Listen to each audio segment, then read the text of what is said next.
Story 1. It was a stormy night, the kind that makes you grateful to be indoors, wrapped in a cozy blanket with a cup of hot tea. I was home alone, my parents out for the evening at a friend's birthday party. As I sat in the living room, the wind howled outside, rattling the windows and causing the old house to groan and creak in protest. At first, I didn't pay much attention to the noises.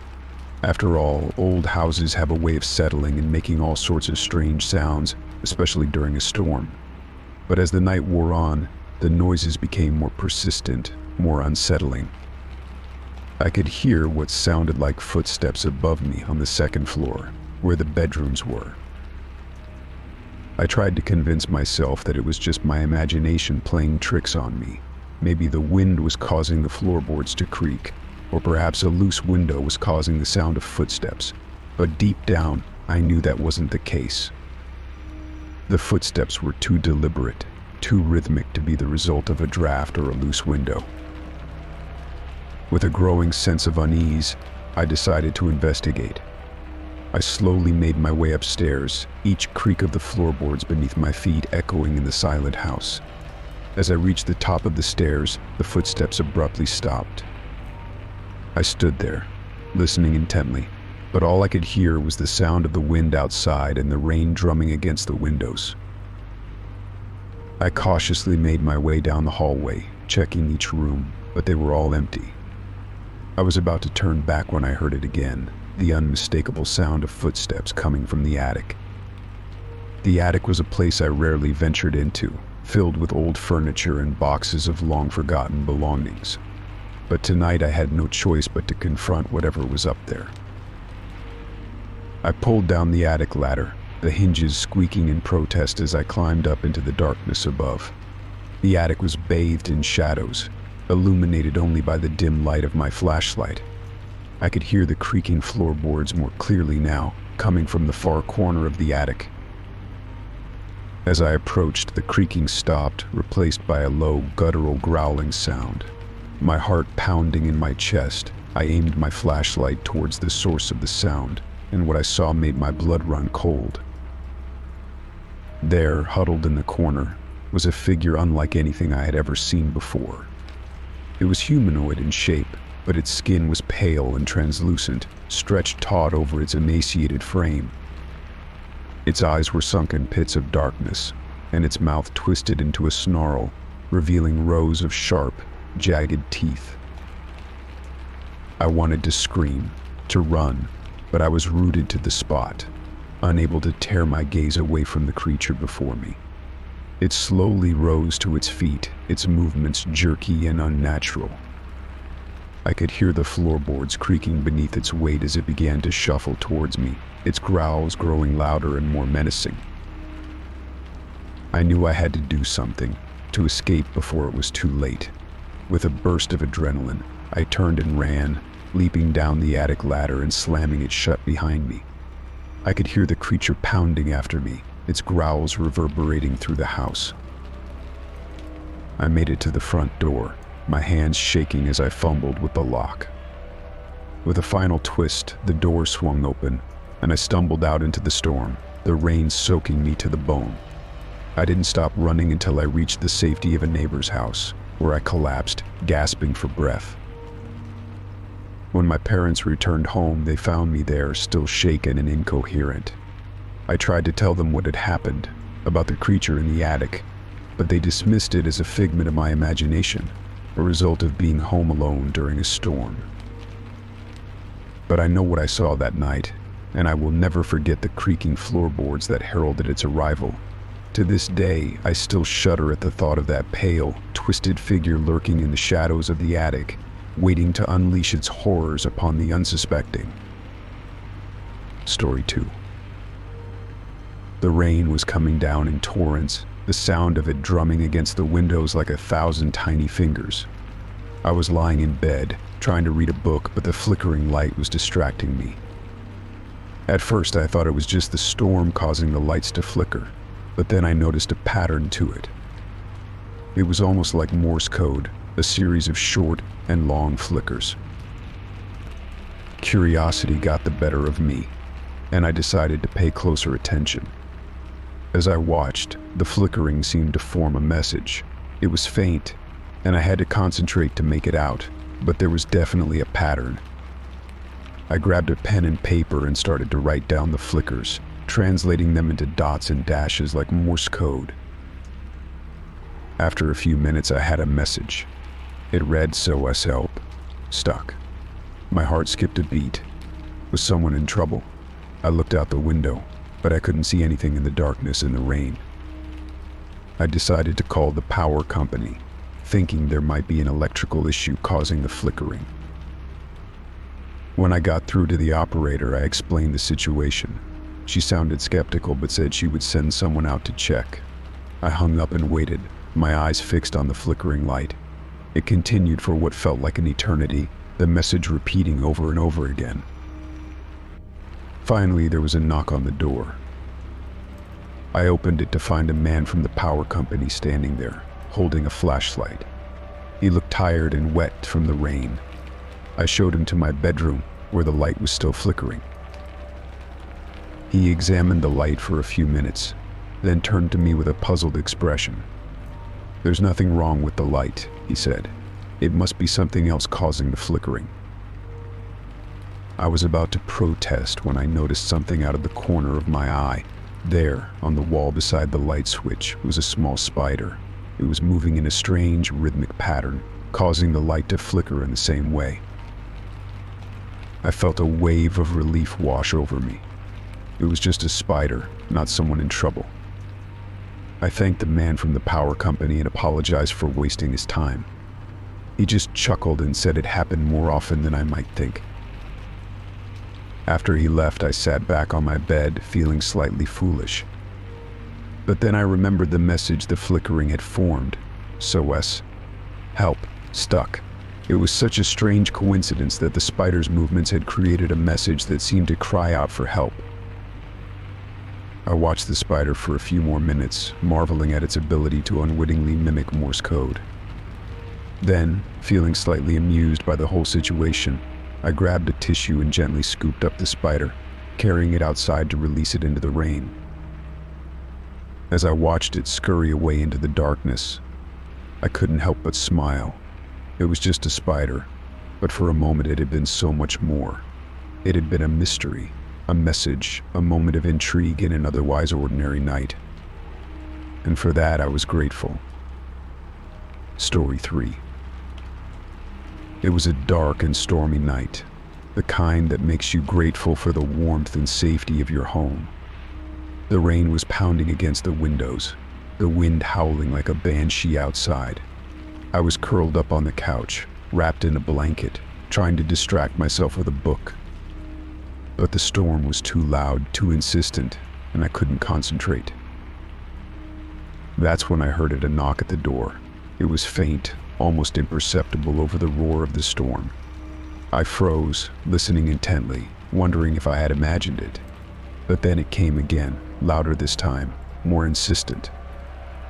I glanced at the clock. It was well past midnight. Who could be out in this weather, knocking on doors?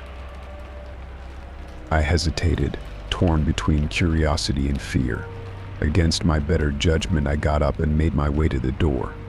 I peered through the peephole, but there was no one there. I frowned, my heart pounding in my chest. Maybe it was just the wind playing tricks on me, I thought. But then it came again, a series of sharp raps, unmistakably a knock. I opened the door, expecting to see a prankster or a lost soul seeking shelter. But there was no one there, just the empty darkness of the stormy night. I stepped outside, squinting into the rain, but there was no sign of anyone.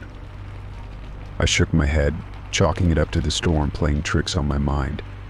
I closed the door and went back to the couch, trying to shake off the unease that had settled over me. But the knocking continued, at irregular intervals, always when the rain was at its heaviest. Each time I would open the door, only to find no one there. It became a ritual, a strange dance between me and the invisible knocker. I tried to ignore it, to convince myself that it was just a coincidence, but deep down I knew there was something more to it. One night, as the knocking echoed through the house, I decided to confront it. I waited until I heard the familiar rap at the door, then flung it open, determined to catch the culprit in the act. But once again there was no one there, just the empty darkness of the stormy night. I stepped outside, shouting into the wind, demanding to know who was there. But my words were swallowed by the howling wind, and there was no response. I retreated inside, feeling defeated and more than a little scared. I couldn't shake the feeling that someone or something was toying with me, playing a cruel game. I tried to rationalize it, to find a logical explanation, but deep down, I knew there was none. As the nights went on, the knocking continued, each time more persistent, more urgent. I tried to ignore it, to drown it out with music or TV, but it was always there, a constant reminder of the unknown. I began to dread this sound, to fear what might happen if I opened the door one night and found something waiting for me. One night, unable to bear it any longer, I decided to stay up and wait for the knocking. I sat in the darkness, listening to the rain, my heart pounding in my chest. And then it came, a series of sharp raps, louder and more insistent than ever. I jumped up, my pulse racing, and flung open the door. And there, standing on my doorstep, was a figure shrouded in darkness. I gasped, my blood running cold, unable to move, unable to speak. The figure stepped forward, into the light, and I saw its face. It was me. A perfect mirror image of myself, staring back at me with eyes that gleamed in the darkness. I stumbled back, my mind reeling, unable to comprehend what I was seeing. The figure reached out a hand, its touch icy cold, and spoke in a voice that sent shivers down my spine. "Come with me," it said, its voice echoing with a strange, otherworldly tone. "It's time to face your fears." And with that, it turned and vanished into the night, leaving me standing alone in the darkness, wondering if I had just witnessed a glimpse of my own madness or something far more sinister. Story 4. The thunder rumbled ominously outside as I sat in my cozy apartment, a warm cup of tea in hand. The rain drummed against the windows, creating a soothing rhythm that should have been perfect for relaxation. Yet I couldn't shake off the feeling of unease that had settled over me since I got home. It had been a long day at work, filled with deadlines and demands, and all I wanted was to unwind and forget about the world outside. But as the storm grew louder, so did my anxiety, until it reached a point where I couldn't ignore it any longer. I decided to distract myself by cleaning up the living room, hoping that the mundane task would take my mind off things. I gathered up the scattered magazines and straightened the cushions on the couch, all the while trying to push away the nagging sense of dread that lingered at the back of my mind. As I reached for my keys, intending to move them to their usual spot on the table, I froze. They were gone. I searched frantically, checking every nook and cranny of the room, but they were nowhere to be found. Panic started to set in as I realized that I was locked in. My spare key was with a friend who lived across town, and there was no way I could reach them in this weather. I was trapped, alone, with no way out. I tried to calm myself down, telling myself that I must have misplaced the keys somewhere in the apartment. I retraced my steps, checking every surface, every drawer, every pocket, but they were nowhere to be found. I sat down on the couch, defeated, the storm raging outside mirroring the turmoil inside me. How could my keys just vanish into thin air? It made no sense, and yet here I was facing a reality that seemed more like a nightmare. Hours passed, the storm showing no signs of abating, and still, my keys remained elusive. I tried to distract myself with a book, but my mind kept wandering back to the mystery of the disappearing keys. Where could they be, and why did they choose to vanish on a night like this? As I sat there lost in thought, a strange feeling came over me. It was as if the air around me had shifted, becoming charged with an energy I couldn't explain. And then, as suddenly as they had disappeared, My keys reappeared on the table, right in front of me. I stared at them, dumbfounded, unable to comprehend what had just happened. Had I been hallucinating, or was there a rational explanation for this bizarre turn of events? I picked up the keys, turning them over in my hands, searching for some clue, some sign that would explain their sudden reappearance. But there was nothing out of the ordinary about them. They were just my keys, plain and unassuming, as if nothing had happened. I glanced outside, half expecting to see a figure lurking in the shadows, playing tricks on me.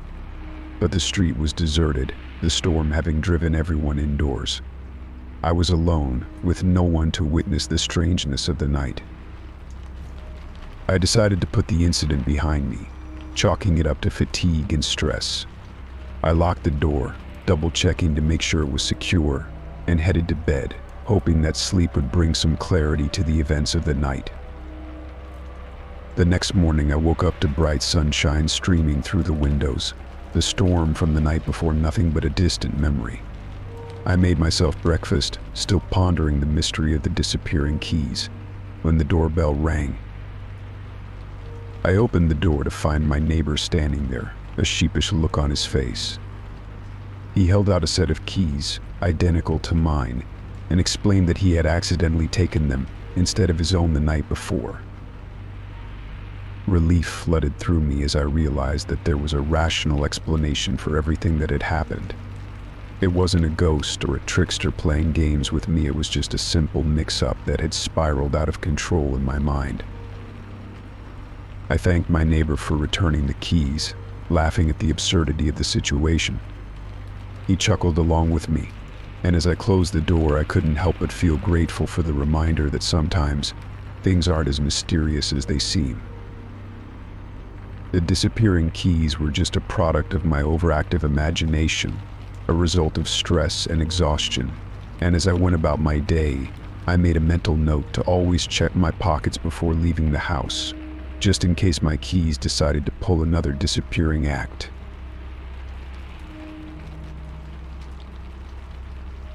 Story 5.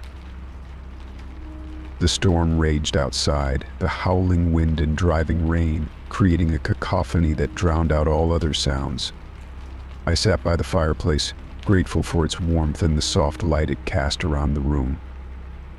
The rhythmic patter of rain against the window panes was oddly soothing, lulling me into a state of drowsy contentment. I must have dozed off because the next thing I knew, I was jolted awake by a sudden noise. It was a soft tapping sound like fingernails against glass. Startled, I sat up and looked around, trying to pinpoint the source of the sound. At first, I saw nothing out of the ordinary. The room was dimly lit, shadows dancing on the walls as the fire crackled in the hearth. But then, out of the corner of my eye, I caught a movement outside the window. I turned my head slowly, my heart pounding in my chest. There, illuminated by a flash of lightning, was a shadowy figure standing just outside the window. It was tall and thin, with long, spindly arms that seemed to reach out toward me. I gasped and scrambled to my feet, backing away from the window. The figure didn't move, but I could feel its eyes on me, watching, waiting. Fear gripped me, icy tendrils creeping up my spine. Another flash of lightning illuminated the room, casting the figure in stark relief. It was dressed in ragged clothes, its face hidden in the shadows of a hood. But what chilled me to the bone were its eyes, two glowing orbs that seemed to pierce through the darkness, locking onto mine with an intensity that made my blood run cold. I stumbled backward, my heart racing, my mind reeling. What was this thing? Why was it outside my window? And why did it seem to be staring at me with such malevolent intent? I glanced around frantically, searching for something, anything, to defend myself with. But before I could find anything, the figure moved. With a sudden, fluid motion, it turned and vanished into the night, leaving behind only a faint echo of its presence. I stood there for a moment, trying to catch my breath, trying to make sense of what had just happened. But the storm raged on outside, the wind howling and the rain beating against the window panes as if to erase any trace of the figure's existence. Shaken, I slowly made my way to the window and peered outside. There on the porch were wet footprints leading away from the window, disappearing into the darkness beyond. I knew then that I hadn't imagined it, that the figure had been real. But who or what it was, I couldn't say. All I knew was that it had filled me with a primal fear, unlike anything I had ever experienced before, and that its presence was something I would never forget. Story 6. The storm was raging outside, the rain drumming against the window panes like 1,000 tiny fists. I was sitting in my room, lost in the world of music, trying to drown out the cacophony of nature's fury. My old radio, a relic from another era, crackled and hissed as it played an old classic rock station. Suddenly, the music faded into a garbled mess of static, punctuated by strange, indistinct whispers. I frowned and leaned closer to the radio, wondering if the storm had interfered with the signal. But then I noticed something odd: the radio wasn't even plugged in. Confused, I reached out and touched the radio, half expecting to feel a surge of electricity. But it was cold to the touch, its cord lying lifeless on the floor. I pulled the plug out of the wall socket, just to be sure, and yet the whispers persisted, growing louder and more insistent. I sat back, my heart pounding in my chest. What was happening? Was I imagining things? I glanced around the room, half expecting to see shadows dancing in the corners, but there was nothing there. Just me, the storm, and the radio that seemed to have a mind of its own. Curiosity got the better of me, and I leaned in closer to the radio, trying to make out what the whispers were saying. They were faint and elusive, like the echoes of a dream. I strained my ears, focusing all my attention on the voices emanating from the unplugged radio. And then, amidst the static, I heard my name. Sarah, the voice whispered, sending a shiver down my spine. It was a voice I didn't recognize, soft and lilting like a breeze through the trees. Sarah, listen. I held my breath, my heart racing. Who was calling my name, and why? The voice spoke again, this time clearer, more urgent. Sarah, you must listen. The storm is coming. You must be ready. I sat there, frozen in place, unsure of what to do. Part of me wanted to run, to flee from whatever strange force was at work in my room. But another part, a deeper, more primal part, told me to stay, to listen to the voice from the unplugged radio. And so I did. I closed my eyes and let the words wash over me, a strange sense of calm washing over me. The voice spoke of ancient things, of powers beyond my understanding. It spoke of a world hidden from sight, a world of shadows and whispers. As the storm raged outside, I sat there, transfixed by the voice from the unplugged radio. It spoke of a choice that only I could make. A choice between light and darkness, between safety and danger. And then, as suddenly as it had begun, the whispers faded away, leaving me alone in the silence of my room. The storm outside had passed, the rain reduced to a gentle patter against the window. I sat there, trying to make sense of what had just happened. Had I imagined it all? Was it just a trick of the storm, playing tricks on my mind? Or was there something more, something beyond my understanding? I looked down at the radio, still unplugged, still silent. And yet, I couldn't shake the feeling that it was watching me, waiting for me to make a choice. And so I sat there, in the silence of my room, wondering what lay beyond the whispers of the unplugged radio, wondering what choice awaited me in the darkness. Story 7. The storm raged outside, the sound of rain against the windows and thunder in the distance creating a cacophony of noise that filled the house. I sat in my living room, wrapped in a blanket, trying to find comfort in the warmth and safety of my home. But there was something unsettling about the storm tonight, something that made my skin crawl and my heart race. It started with a sound so faint that I almost didn't notice it at first. Footsteps, soft and rhythmic, echoing down the hallway. I froze, my heart skipping a beat as I strained to listen. There it was again, the unmistakable sound of someone walking just outside my door. I shook my head, trying to dismiss the noise as my imagination running wild. There was no one else home. I lived alone. It must be the wind or the house settling, I told myself. But deep down, I knew it was something more. I got up slowly, the floorboards creaking beneath my feet as I made my way to the hallway. I peered out into the darkness, half expecting to see a figure standing there watching me, but there was nothing, just the empty hallway bathed in the soft glow of the moonlight filtering through the windows. I shook my head, trying to dispel the feeling of unease that had settled over me. Maybe I was just tired, or the storm was playing tricks on my mind. I went back to the living room, trying to ignore the lingering sense of dread that clung to me like a shadow. But the footsteps continued, each time drawing closer to my door. I could hear them clearly now, the sound of shoes on hardwood floor unmistakable. I felt a chill run down my spine as I realized that whatever was making those footsteps was just on the other side of the wall.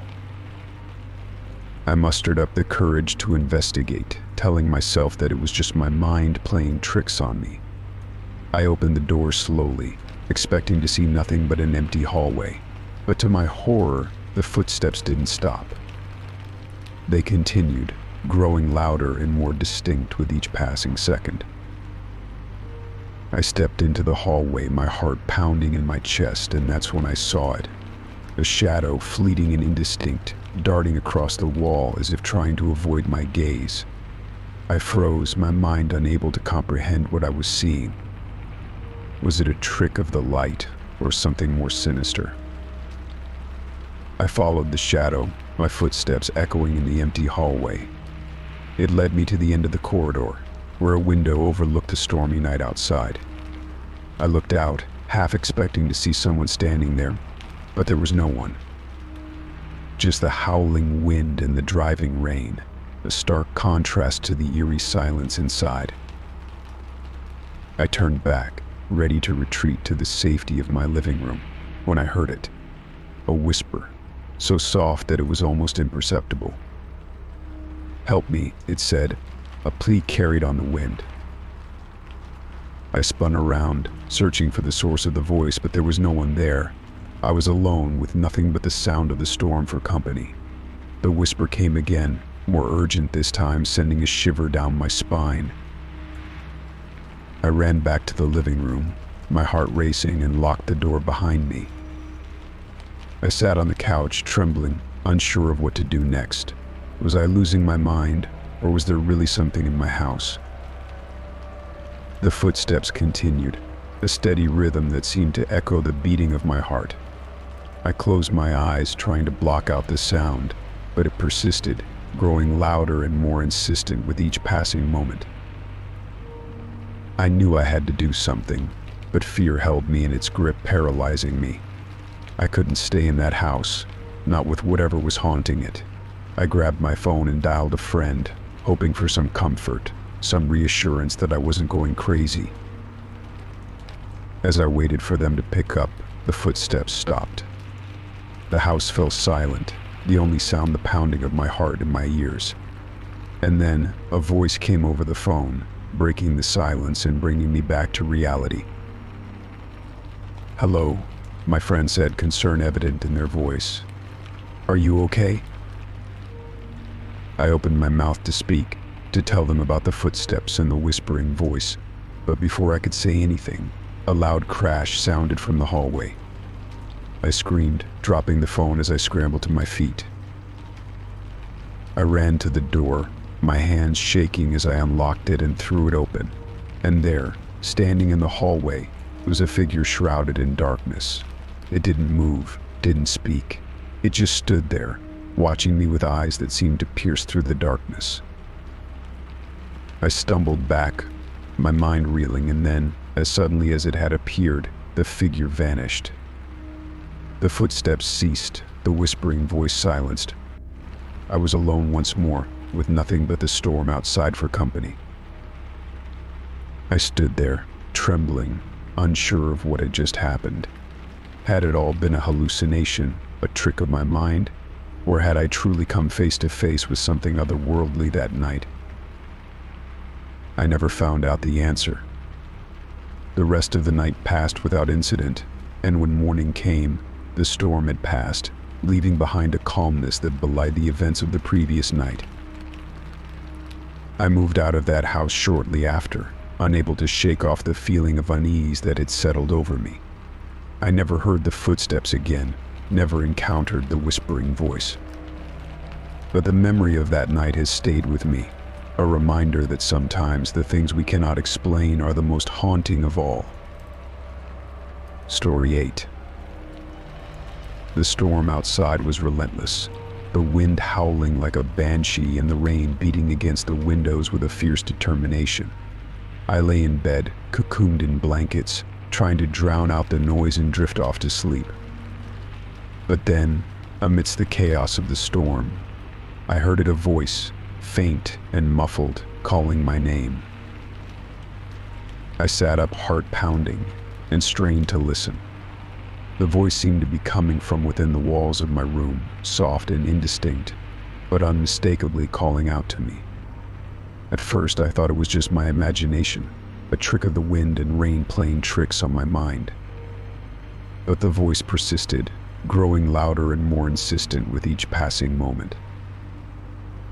Fear crept into my heart then, a cold, clammy fear that sent shivers down my spine. I wanted to scream, to run, to do anything to escape the sound of that voice. But something held me back, a strange fascination that compelled me to stay and listen. As I sat there, paralyzed with fear, the voice grew stronger, clearer. It seemed to be drawing closer, as if whatever was behind it was slowly making its way toward me. I could hear it now, not just calling my name, but whispering other words, words I couldn't quite make out, but that filled me with a sense of dread. I glanced around the room, searching for the source of the voice, but there was nothing there. Just the dimly lit room, the shadows dancing on the walls, and the storm raging outside. And yet the voice seemed to be everywhere, surrounding me, enveloping me in its eerie embrace. I wanted to call out to ask who was there, what they wanted, but my voice failed me. I was trapped, a prisoner of my own fear, unable to move, unable to speak, unable to do anything but listen to that haunting voice calling my name. And then, just as suddenly as it had started, the voice stopped. The room fell silent, the only sound the gentle patter of rain against the window panes. I sat there for a moment, trembling, unsure of what had just happened. And then, from somewhere deep within the walls, I heard it again, a soft, mocking laugh that sent chills down my spine. And with that, I knew that whatever was in my room was no friendly spirit, no benevolent presence. It was something dark, something sinister, something that meant me harm. I leaped out of bed, heart pounding, and ran from the room, not stopping until I was outside, the storm raging around me. I looked back at the house, at the darkened windows staring back at me like malevolent eyes, and knew that I could never go back in there, not after what I had heard, not after what I had heard, not after what I had experienced. To this day, I don't know what it was that spoke to me that night, or why it chose me. All I know is that the memory of that voice, of that laughter, haunts me still, a reminder that there are things in this world beyond our understanding, beyond our control, beyond our comprehension. The memory of that night stayed with me long after the storm had passed. I tried to rationalize it, to convince myself that it was just a trick of the mind, a product of my overactive imagination. But deep down, I knew that what I had heard was real, that there was something in that house that night, something that defied explanation. I couldn't bring myself to go back into that room, not even in the light of day. The thought of hearing that voice again, of feeling its icy grip on my soul, was enough to send me into a panic. I moved out shortly after, unable to shake the feeling that I was being watched, that whatever had spoken to me that night was still lurking in the shadows, waiting for me to return. Years passed, and the memory faded, becoming nothing more than a ghostly whisper in the back of my mind. But every now and then, when the wind howls and the rain beats against the windows, I can't help but wonder, was it just my imagination, or was there really something sinister lurking in the walls of that old house?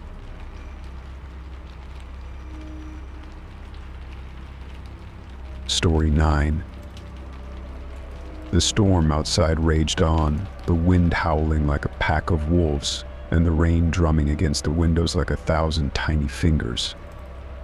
I sat in my living room, wrapped in a blanket, trying to find solace in a book.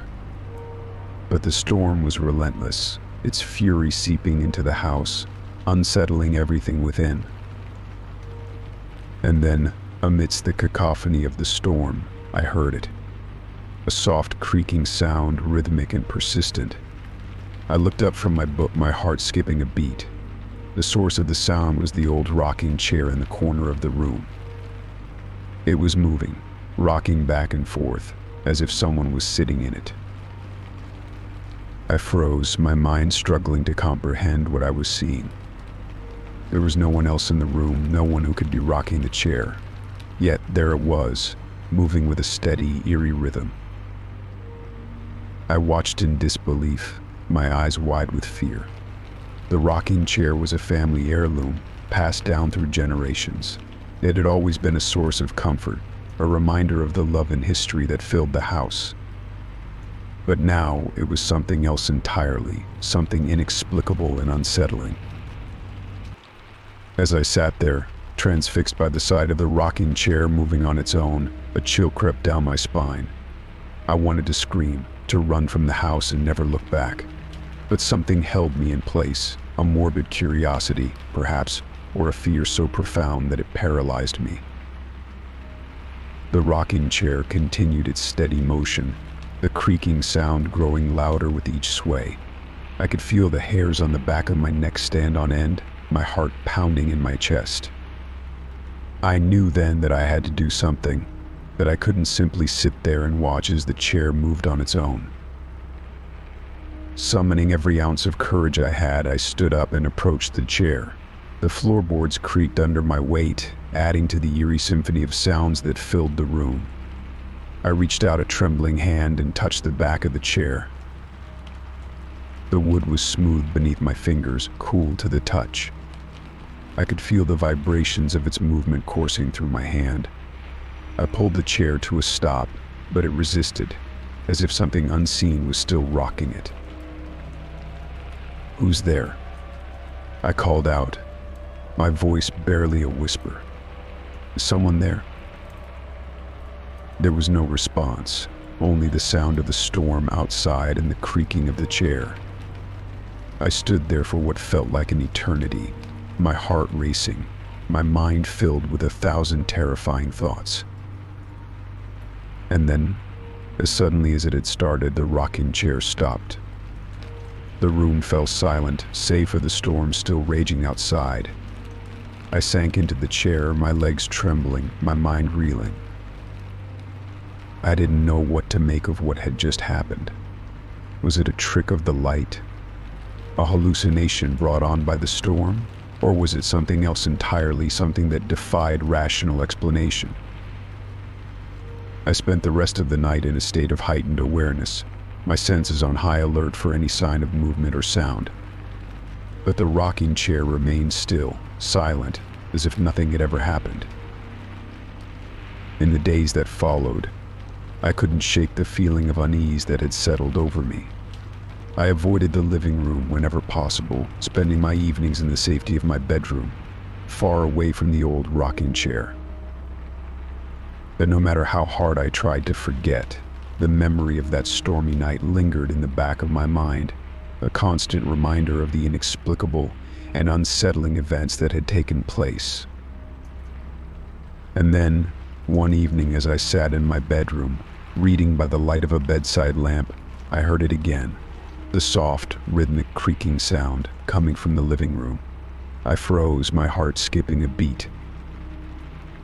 I crept out of bed, my heart pounding in my chest, and made my way to the living room. And there it was, the old rocking chair, moving back and forth on its own, the creaking sound filling the room. I stood there, rooted to the spot, unsure of what to do. Should I approach the chair again? Should I try to stop it, as I had done before? Or should I simply run, flee from the house and never look back? But before I could make a decision, a voice spoke from behind me, causing me to jump in fright. "It's just an old chair," my grandmother said, her voice soft and reassuring. "It's been rocking like that for years, ever since I can remember. There's nothing to be afraid of." I turned to look at her, relief flooding through me. My grandmother stood in the doorway, a comforting presence in the dimly lit room. "But how can it be moving on its own?" I asked, my voice trembling. "There's no one near it." My grandmother smiled, her eyes twinkling with amusement. She walked over to the chair and placed a hand on its back. "It's the draft from the window," she explained. "The house is old, and the windows aren't exactly airtight. When the wind blows just right, it sets the chair in motion.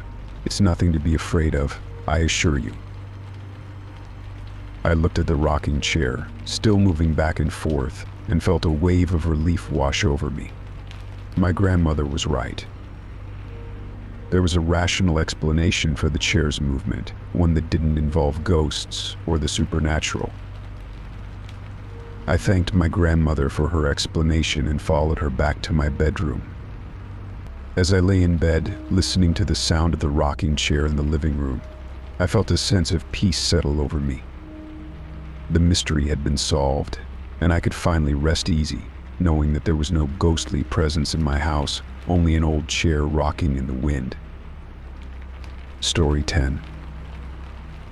The storm had been brewing all day, the sky darkening with heavy clouds that seemed to press down on the world below. I had been sitting in my living room, watching the rain lash against the windows, feeling grateful for the warmth and safety of my home. As the storm grew in intensity, the wind howling outside like a banshee, I began to feel a sense of unease creep over me. The curtains, usually still and calm, started to sway gently, as if moved by an invisible hand. I frowned, puzzled by this strange occurrence. I got up from my chair and approached the window, expecting to find a draft or some other logical explanation for the movement of the curtains. But when I checked, all the windows were securely closed, and there was no way for any wind to be getting inside. I stepped back, a shiver running down my spine. There was something undeniably eerie about the way the curtains were moving, their fabric billowing outwards as if caught in a gale. I watched them for a few moments, transfixed by the unnatural sight. Just then, a bolt of lightning illuminated the room, casting eerie shadows that danced along the walls. In that brief, stark light, I could have sworn I saw something behind the curtains, a shapeless silhouette that seemed to be watching me. I blinked, and it was gone, lost in the darkness once more. My heart was racing, and a cold sweat broke out on my brow. I tried to tell myself it was just my imagination, that there was a rational explanation for what I had seen. But deep down, I knew that wasn't true. I backed away from the window, my eyes never leaving the curtains. They continued to sway, the movement growing more erratic by the second. I felt a growing sense of dread, a primal fear that whispered of things beyond my understanding. And then, just as suddenly as it had started, it stopped. The curtains fell still, the room growing eerily quiet. I stood there, holding my breath, waiting for something else to happen.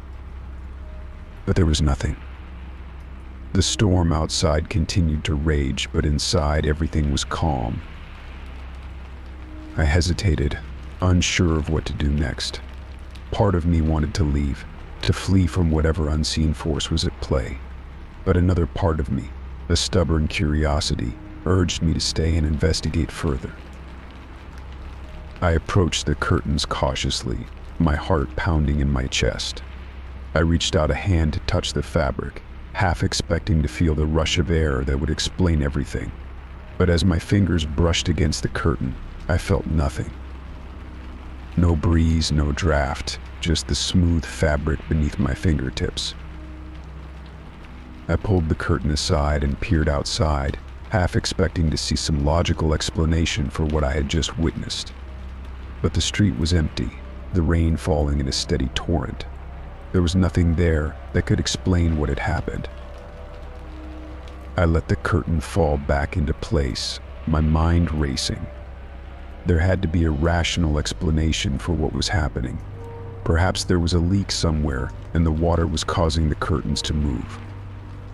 Or maybe there was a draft I hadn't noticed before. But deep down, I knew that wasn't the case. There was something unnatural about the way those curtains were moving, something that defied explanation. I spent the rest of the night on edge, jumping at every sound, every creak of the house. I couldn't shake the feeling that I was being watched, that something unseen was lurking in the shadows. When morning came, I packed my bags and left, unable to bear another moment in that house. I never found out what had caused the curtains to move that night, and I'm not sure I want to know. Some mysteries are better left unsolved, some truths better left undiscovered.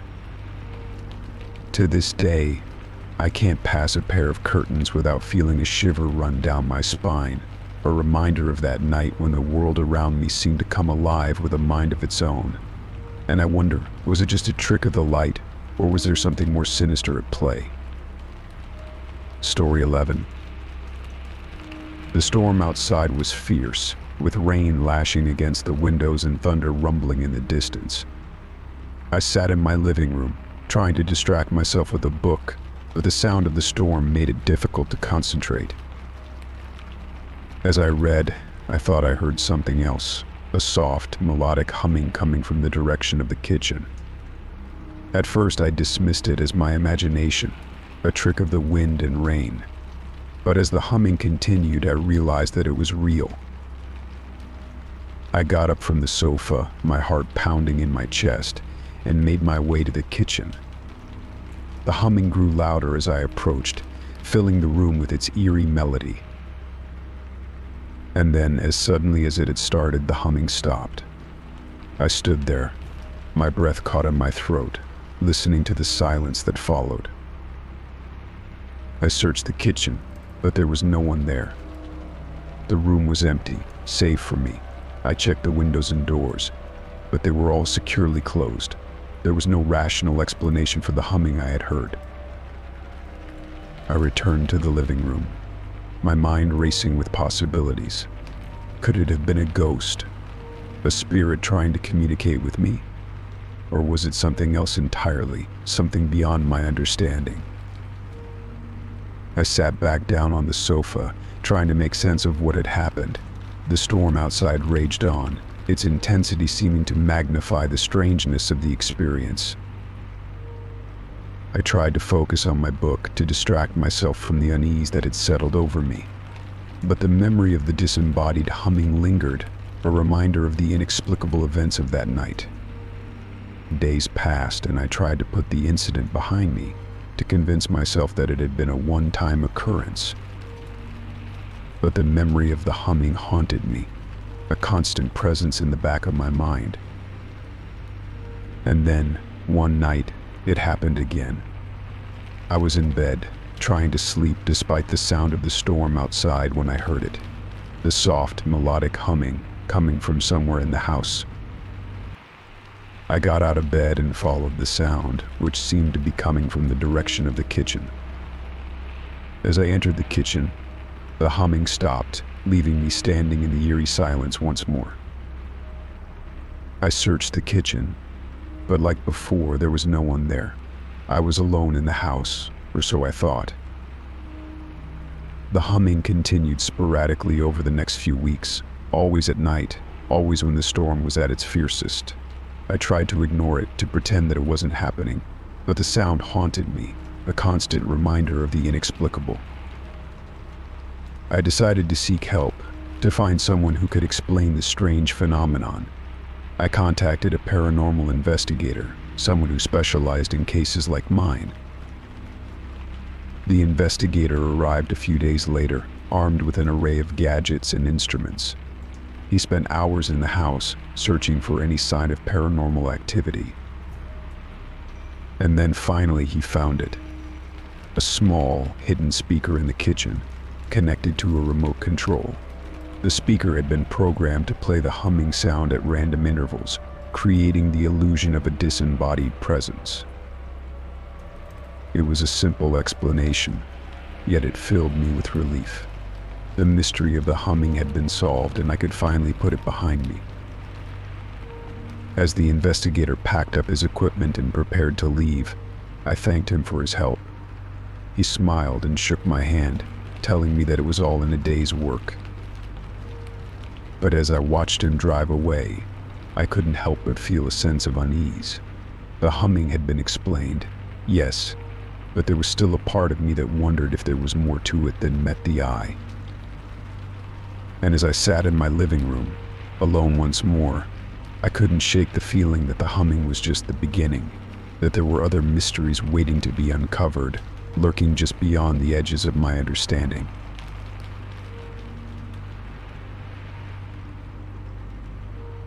Story 12. The storm had been building all day, dark clouds rolling in from the horizon and the air thick with the promise of rain. I had been expecting it. The weather forecast had been clear, but nothing could have prepared me for the intensity of the storm that was about to hit. As the first drops of rain began to fall, I retreated to the comfort of my living room, wrapping myself in a warm blanket and settling into my favorite armchair. The rain quickly escalated into a torrential downpour, the sound of it drumming against the roof and windows of my house. I sat there, lost in my thoughts, the sound of the storm a soothing backdrop to my musings. But then, as if out of nowhere, a chill swept through the room. It was so sudden and so intense that I could see my breath in front of me, a cloud of mist in the air. I looked around, trying to find the source of the cold. It seemed to be coming from the center of the room, right in front of the sofa. I got up from my chair and approached the spot, feeling the temperature drop with each step I took. When I reached the spot, I could feel the coldness radiating from it, a palpable presence in the air. I held out my hand, expecting to feel a draft or a vent, but there was nothing there. It was as if the coldness was emanating from thin air. I stood there perplexed, trying to make sense of what was happening. The storm outside was loud, almost deafening, and the contrast between the warmth of my house and the chill in the air was unsettling. And then, as suddenly as it had appeared, the cold spot vanished. The room returned to its normal temperature, the mist from my breath dissipating into the air.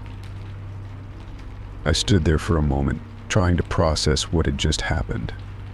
Was it a trick of the mind, a hallucination brought on by the storm? Or was it something more mysterious, something beyond my understanding? I went back to my chair and sat down, my mind racing with possibilities. Could it have been a ghost? A spirit trying to make its presence known? Or was it something else entirely, something that defied explanation? I spent the rest of the night in a state of heightened awareness, my senses on high alert for any sign of the cold spot's return. But it never came back, and eventually the storm passed, leaving behind only the memory of its intensity. In the days that followed, I couldn't shake the feeling of unease that had settled over me. The cold spot had been real, of that I was certain. But what had caused it, and would it happen again? I decided to do some research to see if I could find any answers. I scoured the internet for stories of similar occurrences, but I found nothing that matched my experience. I even considered calling in a paranormal investigator, someone who could help me understand what had happened. But I was afraid of what they might find, afraid of what the truth might be. And so, I tried to put the incident behind me, to convince myself that it had been a one-time occurrence. But deep down, I knew that wasn't the case. The cold spot had been real, and its mystery remained unsolved. Months passed, and life returned to normal. The memory of the cold spot faded, replaced by the routines of daily life. But I never forgot the chill that had filled the room that stormy night, nor the feeling of unease that had lingered long after the cold spot had vanished. And then, one night, as I sat in my living room reading, a chill swept over me once more. I looked up from my book, my heart pounding in my chest. And there it was, the cold spot, shimmering in the air just as it had before. I watched in astonishment as the spot grew larger, the air around it becoming colder and colder. I could see my breath again, a small cloud forming with each exhale. I reached out a hand, hesitant, and felt the icy coldness against my skin. And then, just as suddenly as it had appeared, the cold spot vanished, leaving me sitting in the now eerily quiet room, my heart racing. I knew then that the cold spot was real, that it wasn't a figment of my imagination. But what caused it? And why did it keep appearing? I was determined to find out. I called in a paranormal investigator, someone who specialized in cases like mine. The investigator arrived the next day, armed with an array of gadgets and instruments. He spent hours examining the room, taking readings and measurements, searching for any sign of paranormal activity. And then finally he found it. A small, hidden vent in the floor, just beneath where the cold spot had appeared. The vent led to the outside, allowing cold air from the storm to seep into the room. It was a simple explanation, yet it filled me with relief. The mystery of the cold spot had been solved, and I could finally put it behind me. As the investigator packed up his equipment and prepared to leave, I thanked him for his help. He smiled and shook my hand, telling me that it was all in a day's work.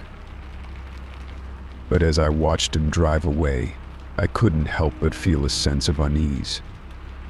The cold spot had been explained, yes, but there was still a part of me that wondered if there was more to it than met the eye.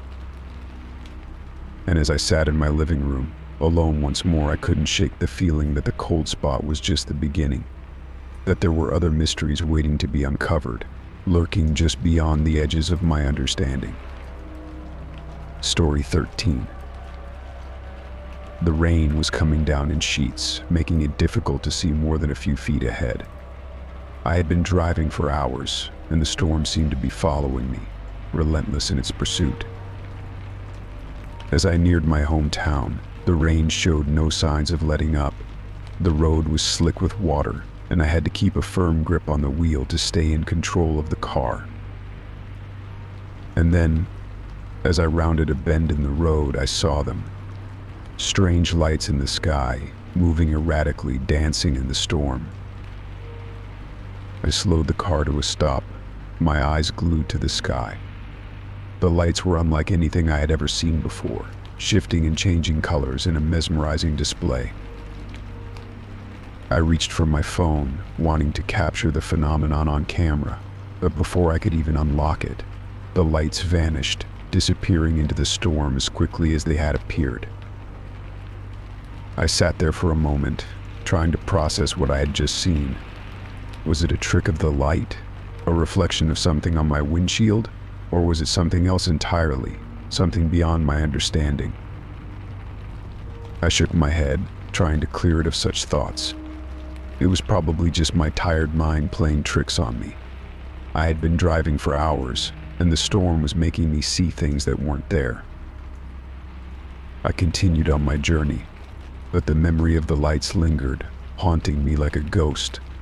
When I finally arrived home, I couldn't shake the feeling that something was off, that the lights had been a harbinger of something strange and otherworldly.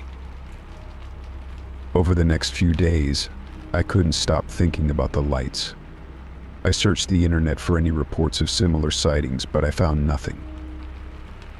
It was as if the lights had never existed, as if I had imagined the whole thing. But deep down, I knew that wasn't the case. The lights had been real, of that I was certain. But what were they, and why had they appeared to me? I decided to investigate further to see if I could find any answers. I talked to neighbors, asking if they had seen anything unusual in the sky that night, but no one had seen or heard anything out of the ordinary. I even considered contacting a UFO researcher, someone who could help me understand what I had seen, but I was afraid of what they might think, afraid of being labeled a kook or a conspiracy theorist. And so I tried to put the incident behind me, to convince myself that it had been a one-time occurrence. But deep down, I knew that wasn't the case. The lights had been real, and their mystery remained unsolved. Months passed, and life returned to normal. The memory of the lights faded, replaced by the routines of daily life. But I never forgot the strange and otherworldly feeling that had accompanied their appearance, nor the sense of unease that had lingered long after they had vanished. And then, one night, as I sat in my living room watching TV, I saw them again. The strange lights in the sky, moving erratically, dancing in the darkness. I jumped up from my seat, my heart pounding in my chest. I ran outside, hoping to get a better look, but just like before, the lights vanished, disappearing into the night as quickly as they had appeared. I stood there, staring up at the sky, my mind racing with possibilities. Could it be a UFO, a spaceship from another planet, or was it something more mundane, something that could be explained away with science? I decided to do some research, to see if I could find any answers. I contacted a UFO researcher, someone who specialized in cases like mine. The researcher arrived a few days later, armed with an array of gadgets and instruments. He spent hours in my backyard, scanning the sky and taking readings. And then, finally, he found it. A small, hidden drone, flying high above my house. The drone had been equipped with lights and programmed to fly in a random pattern, creating the illusion of a UFO. It was a simple explanation, yet it filled me with relief. The mystery of the lights had been solved, and I could finally put it behind me. As the researcher packed up his equipment and prepared to leave, I thanked him for his help. He smiled and shook my hand, telling me that it was all in a day's work. But as I watched him drive away, I couldn't help but feel a sense of disappointment. The lights had been explained, yes, but there was still a part of me that wondered if there was more to it than met the eye. And as I sat in my living room, alone once more, I couldn't shake the feeling that the lights were just the beginning, that there were other mysteries waiting to be uncovered, lurking just beyond the edges of my understanding. Story 14. The night was quiet, the only sound being the gentle hum of the air conditioner. I had just finished getting ready for bed and was about to turn off the lights when I caught a glimpse of movement in the mirror. I glanced over and saw a figure standing behind me, its outline faint and indistinct. My heart skipped a beat, and I turned around quickly, expecting to see someone standing there. But the room was empty. I turned back to the mirror, my heart racing, and saw that the figure was gone. I stared at my reflection, trying to make sense of what I had just seen. Had it been a trick of the light? A figment of my imagination?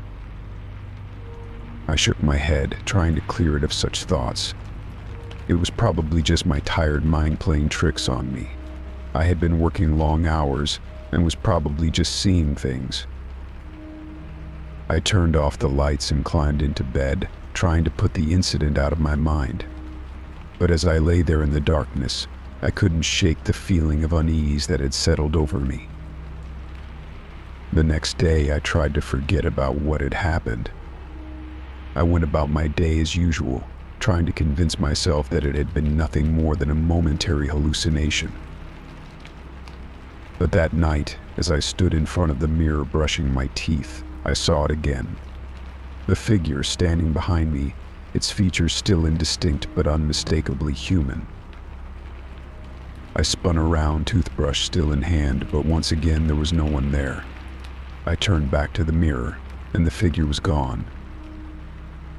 I felt a chill run down my spine, and I quickly finished brushing my teeth and retreated to my bedroom.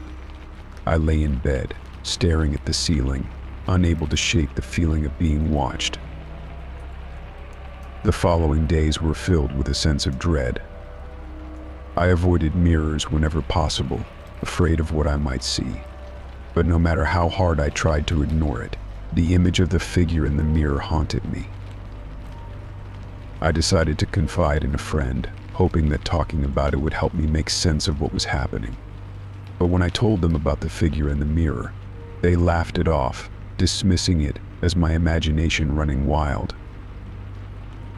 Determined to find answers, I turned to the internet, searching for any information that might explain what I had seen. I came across stories of haunted mirrors and ghostly apparitions, but none of them seemed to fit my experience. One night, unable to sleep, I sat in front of the mirror, staring at my reflection. I waited, hoping to catch another glimpse of the figure. And then, as if in response to my silent plea, it appeared. The figure stood behind me, its form flickering in and out of focus. I watched in awe and terror as it reached out a hand towards me, its fingers almost touching my shoulder. I wanted to scream, to run from the room and never look back, but something held me in place, a morbid curiosity or a fear so profound that it paralyzed me.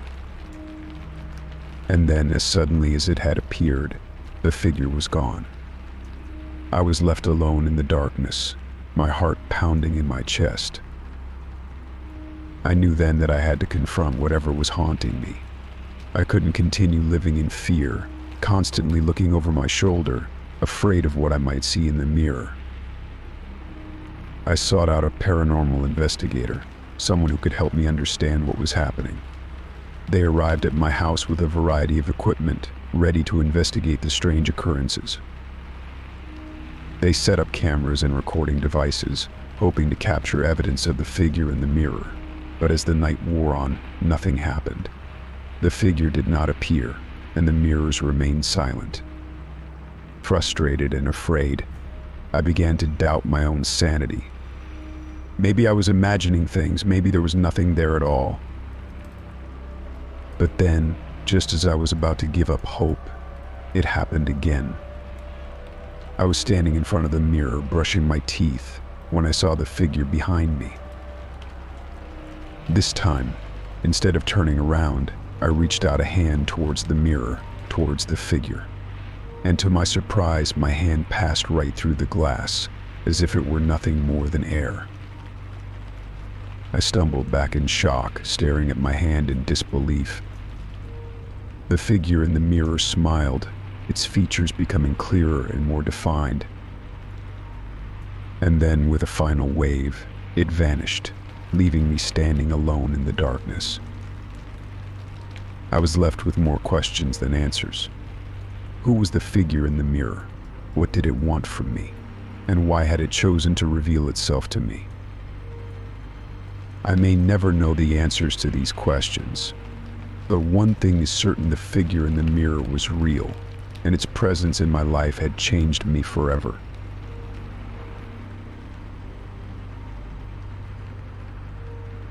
Story 15. I awoke abruptly to the deafening symphony of thunder and the frantic beating of rain against my window panes. The room was bathed in an eerie, flickering light that signaled the relentless storm outside. Disoriented and groggy from sleep, I sat up in bed, trying to make sense of the chaos that surrounded me. As my eyes adjusted to the dimly lit room, a chilling realization crept over me. My front door was wide open. The heavy wooden barrier that usually shielded me from the outside world stood ajar, inviting in the elements and whatever else lurked beyond.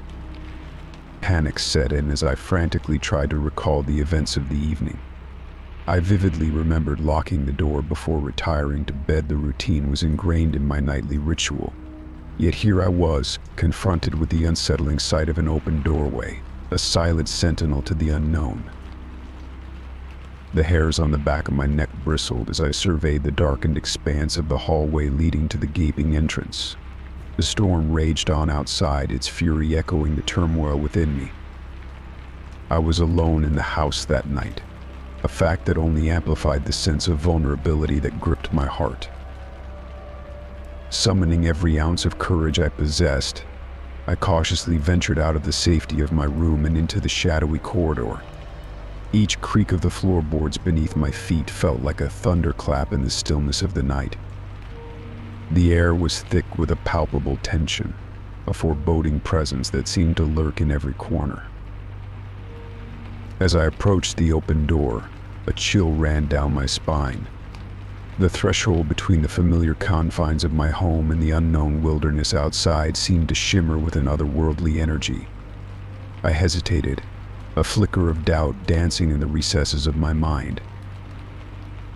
With a deep breath, I crossed the threshold and stepped out into the storm. The rain pelted my skin, its icy fingers tracing patterns of cold across my flesh. Lightning illuminated the landscape in brief, stark flashes, revealing a world transformed by the tempest. In the distance, a figure stood silhouetted against the raging elements. A sense of recognition washed over me as I realized who it was, a spectral presence from my past, a ghostly echo of a life once lived. Their gaze met mine, a silent communion that spoke volumes without words. In that moment of clarity, I understood the significance of the open door. It was not a breach of security or a lapse in judgment. It was an invitation, a beckoning to embrace the unknown and confront the shadows that lingered within. With newfound resolve, I took a step forward, towards the figure that awaited me in the storm. The open door behind me stood as a symbol of possibility, a gateway to a world of endless potential and untold mysteries.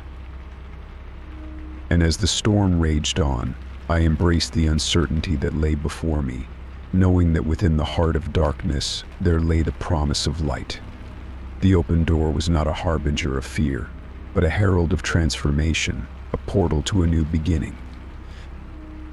In that moment, as rain and thunder intermingled in a symphony of chaos, I found peace in the knowledge that within the storm, there was also the promise of calm.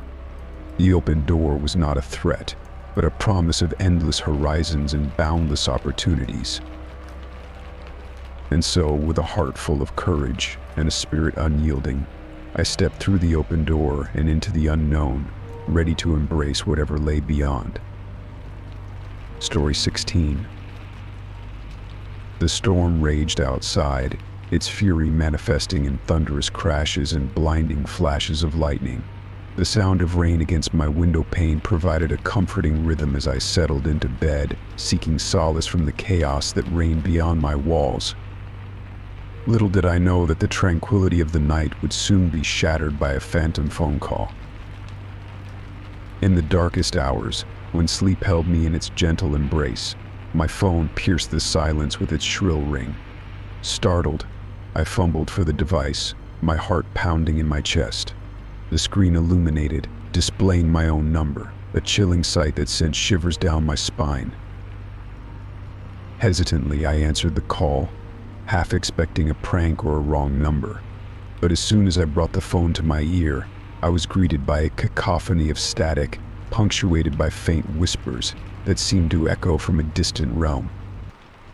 Goosebumps prickled across my skin as I strained to make sense of the eerie symphony that played through the receiver. The voices, barely audible, mingled in a haunting chorus of fragmented words and disjointed phrases. It was as if the whispers were carried on the wind, their origins obscured by the vast expanse of time and space. My mind raced, searching for an explanation, but the whispers defied comprehension, slipping through my fingers like ethereal wisps of smoke. Fear gripped my heart as I realized the implications of the call. How could I receive a call from my own number? Was it a glitch in the matrix, a tear in the fabric of reality, or was there something more sinister at play? Determined to unravel the mystery, I delved into the depths of the unknown. Armed with curiosity and a burning desire for answers, I embarked on a journey that would blur the boundaries between the tangible and the intangible. Days turned into nights as I immersed myself in research, poring over ancient texts and delving into the realms of the paranormal. The whispers haunted my thoughts, their enigmatic messages echoing in the recesses of my mind. I sought guidance from experts in the field, desperate for any glimmer of understanding. One name emerged from the depths of my investigations: Dr. Evelyn Reed, a renowned parapsychologist known for her expertise in the unexplained. With trepidation and hope in my heart, I reached out to her, sharing the details of my phantom phone call. Dr. Reed responded with intrigue, her voice filled with a mix of curiosity and caution. She agreed to meet, her thirst for knowledge matching my own. Together we delved into the depths of the supernatural, navigating a labyrinth of theories and possibilities. As our paths converged, Dr. Reed shared her belief in the existence of parallel dimensions, alternate realities that exist alongside our own. She postulated that the phone call could be a glimpse into one of these otherworldly realms, a brief intersection of two separate timelines. Driven by a shared determination, we embarked on a daring experiment, a desperate attempt to bridge the gap between our worlds. With technology and metaphysics intertwined, we created a device that could traverse the barriers of time and space, a conduit through which communication could flow. As the storm raged on, we activated the device, its hum resonating with the energy of the storm. We waited with bated breath, our eyes fixed on the phone that had brought us together. And then, like a whisper in the wind, a voice emerged from the static. It was my own voice, mirrored in the depths of the unknown. The whispers transformed into words, forming coherent sentences that bridged the gap between our realities. The voice spoke of forgotten memories, of paths not taken, and of the intricacies of time itself. In that moment, the mysteries of the phantom phone call unraveled before our eyes. It was a glimpse into a parallel life, a fragment of a reality that existed in tandem with our own. The call was a reminder that our choices reverberate across the dimensions, intertwining our destinies and shaping the tapestry of existence. As the storm subsided and the call faded into silence, a sense of peace washed over me. The questions that had plagued my mind were replaced with a newfound understanding. The phantom phone call was not a curse, but a gift, a window into the vastness of the universe and the interconnectedness of all things. Dr. Reed and I continued our exploration of the unexplained, forever bound by the shared experience of the phantom phone call. Together we sought to unravel the secrets of the cosmos, to peel back the layers of reality and uncover the truths that lay hidden in the shadows. And as the storm gave way to a tranquil dawn, I realized that the whispers of the night had transformed me. The phantom phone call had opened my eyes to the infinite possibilities that lie beyond the veil of the ordinary, forever igniting a spark of curiosity and wonder within my soul. Story 17. The rain pelted against the windows, a symphony of nature's fury. I sat nestled in the corner of the old library, my fingers tracing the embossed letters on the cover of the book one was reading. It was a rare edition, one I had stumbled upon in a dusty corner of the library's attic. I paused, captivated by a particularly vivid flash of lightning that illuminated the room. Setting the book down gently, I made my way to the small kitchenette at the back of the library. As I poured myself a glass of water, a loud clap of thunder shook the building, sending a shiver down my spine. Returning to my seat, I was eager to delve back into the world of words I had left behind. But as I reached for the book, my hand met empty air. Frowning, I looked around, expecting to find it on the floor or perhaps pushed to the side of the table. But it was nowhere to be seen. Confusion clouded my mind as I searched the immediate vicinity, my heart pounding with a mixture of fear and bewilderment. How could the book simply vanish? I was sure I had left it right here, on this very table. I decided to retrace my steps, thinking that perhaps I had absent-mindedly placed it somewhere else. I checked the kitchenette, the shelves, even the restroom, but there was no sign of the book. It was as if it had disappeared into thin air. Feeling a sense of unease creeping up my spine, I returned to the table where I had been sitting. Maybe someone had moved it, I thought, trying to reassure myself. But the library was empty, save for me and the howling wind outside.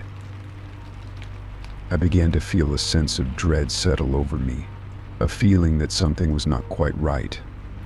It was then that I noticed a faint light coming from the far end of the library, near a shelf I hadn't touched in years. Curiosity mingled with trepidation. I approached the shelf cautiously.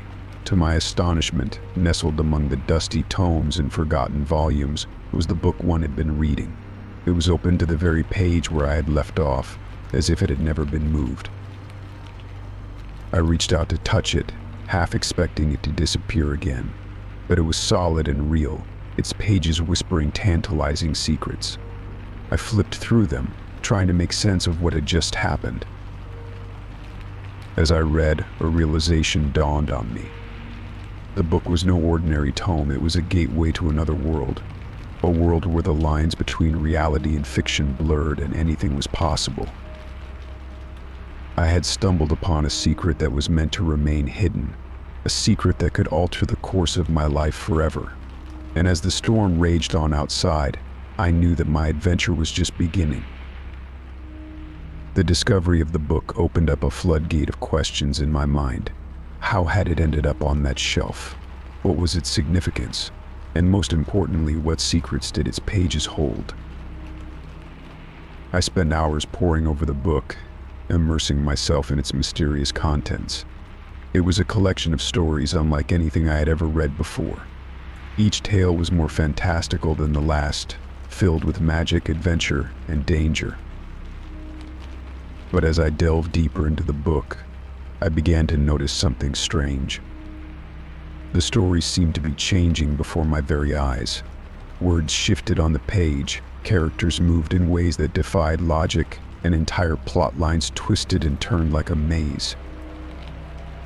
At first, I thought it was just my imagination playing tricks on me, but as I read on, I realized that the book was alive in a way I had never thought possible. It was as if it was responding to my presence, adapting its stories to suit my desires and fears. I was both exhilarated and terrified by this discovery. On one hand, I was experiencing stories in a way I had never thought possible, living them as if I was a part of them. On the other hand, I was keenly aware of the danger that lay in such power. I knew that I had to be careful, that the book was not to be trifled with, but the temptation was too great. I continued to read, losing myself in the world of the book until it became difficult to separate reality from fiction. As the storm outside raged on, I found myself drawn deeper into the book's enchanting grasp. I was no longer a mere reader, I was a character in its ever-evolving narrative, a part of its mysterious and mesmerizing world. But with each turn of the page, I felt a piece of myself slipping away, consumed by the irresistible allure of the book. And as I read the final words of the last story, I realized with a sinking heart that I had become a part of its vanishing tale, lost to the world forever.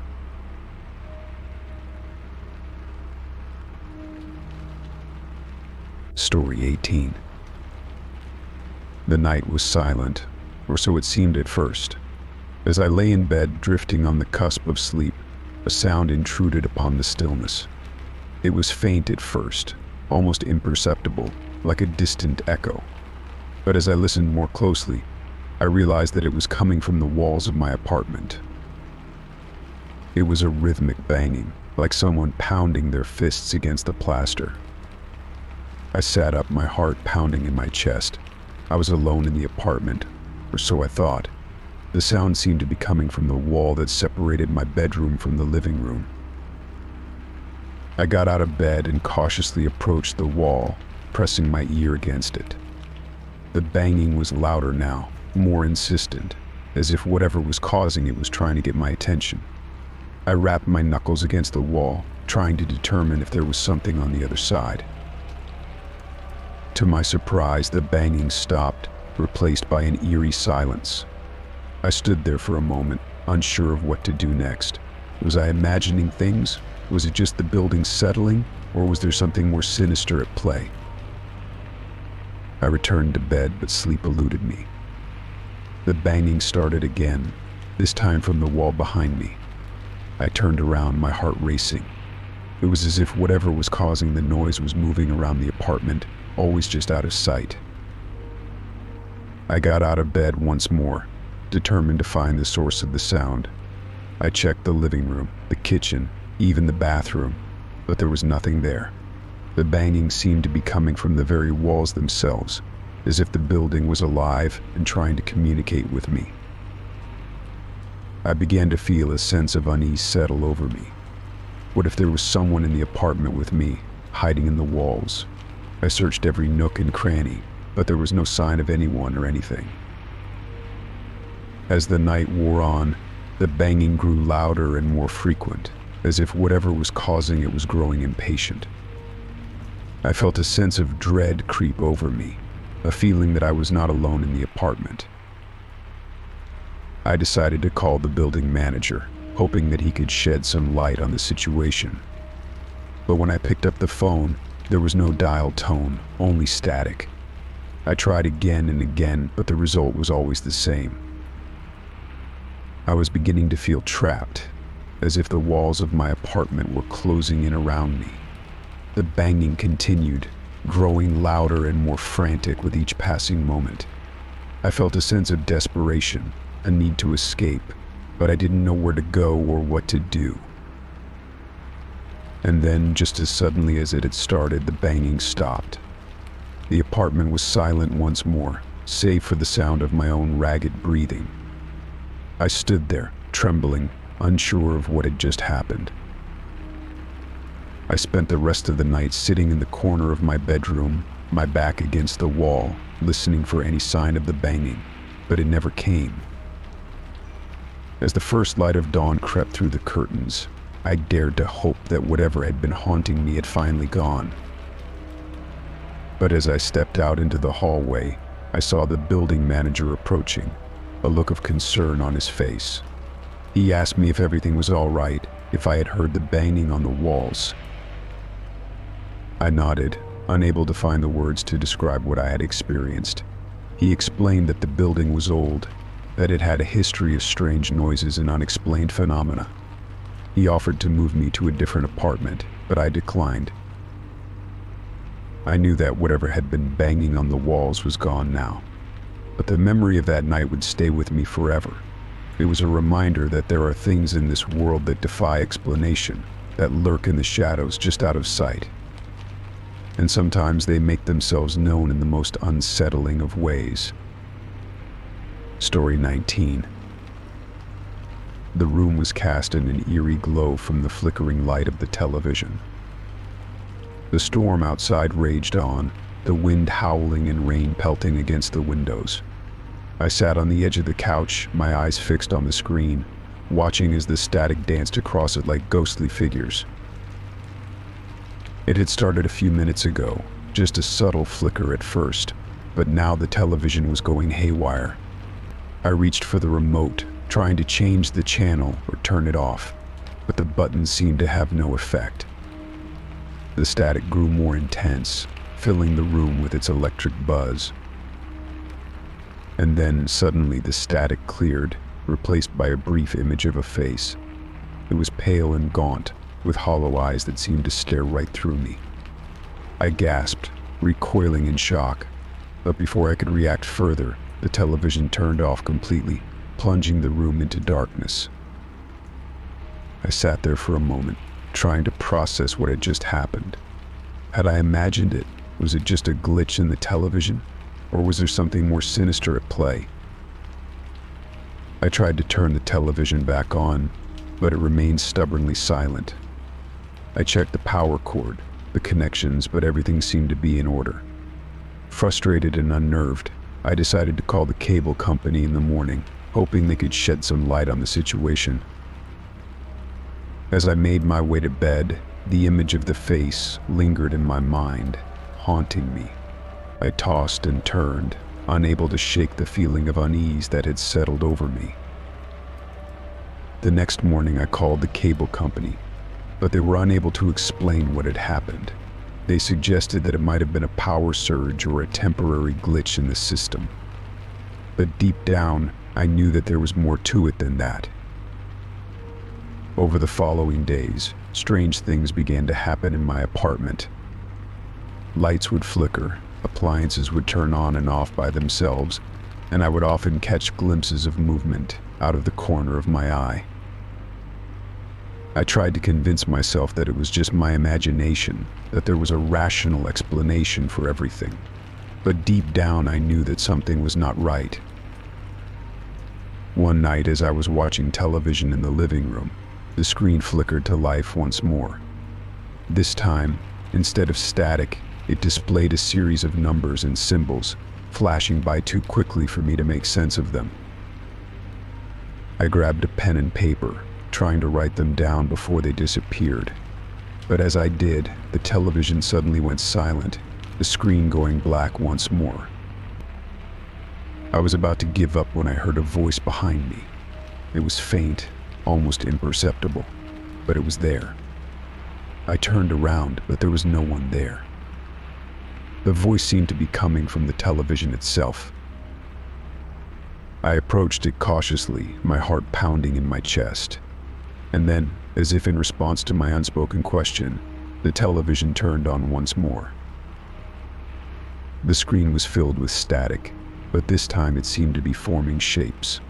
I watched in awe as the static coalesced into the image of a man. He was dressed in old-fashioned clothes, his face obscured by shadows. "Who are you?"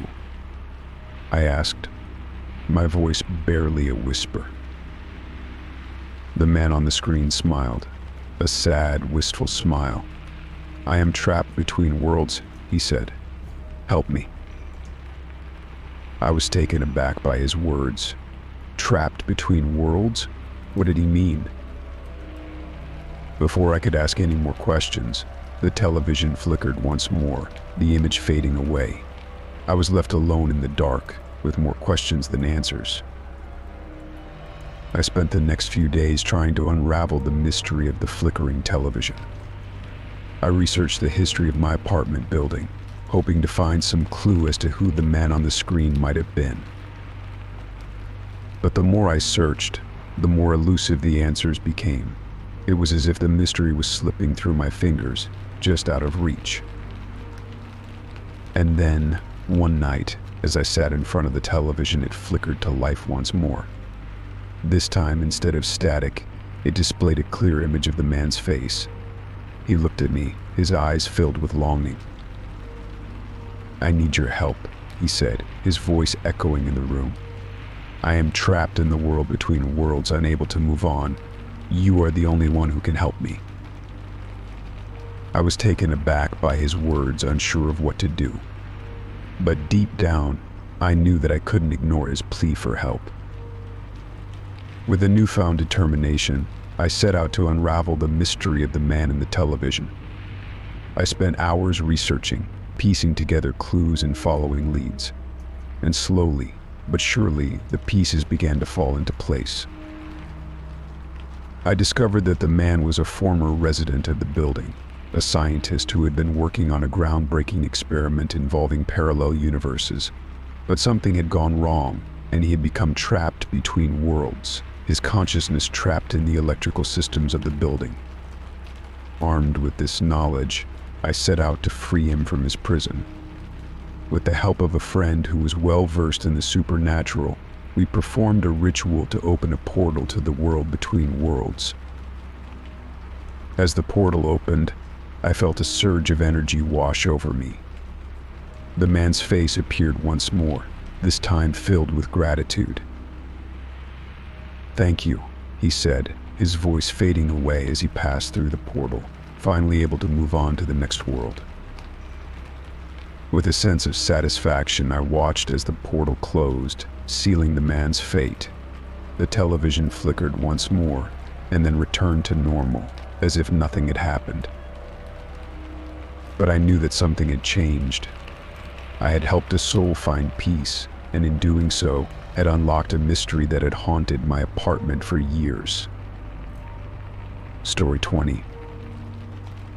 The scratching sound started innocently enough, just a faint, almost imperceptible noise coming from somewhere inside the walls of my apartment. At first I dismissed it as the building settling, or perhaps a mouse scurrying about. But as the storm raged outside, the scratching grew louder, more persistent, as if something was trying to get my attention. I was alone in the apartment, or so I thought. The scratching seemed to follow me from room to room to room, always just out of sight. It was unnerving, to say the least, and I found myself on edge, constantly looking over my shoulder, expecting to see something lurking in the shadows. I tried to ignore it, to convince myself that it was just my imagination running wild. But deep down, I knew that there was something more to it. The scratching sounded almost purposeful, as if whatever was causing it had a reason for being there. One night, as I lay in bed, the scratching reached a crescendo. It was so loud that it drowned out the sound of the storm outside. I sat up, my heart pounding in my chest, and listened intently. The scratching seemed to be coming from the wall behind my bed. I got out of bed, determined to find the source of the noise. I pressed my ear against the wall, trying to pinpoint where it was coming from. And then, to my horror, I felt something moving inside the wall.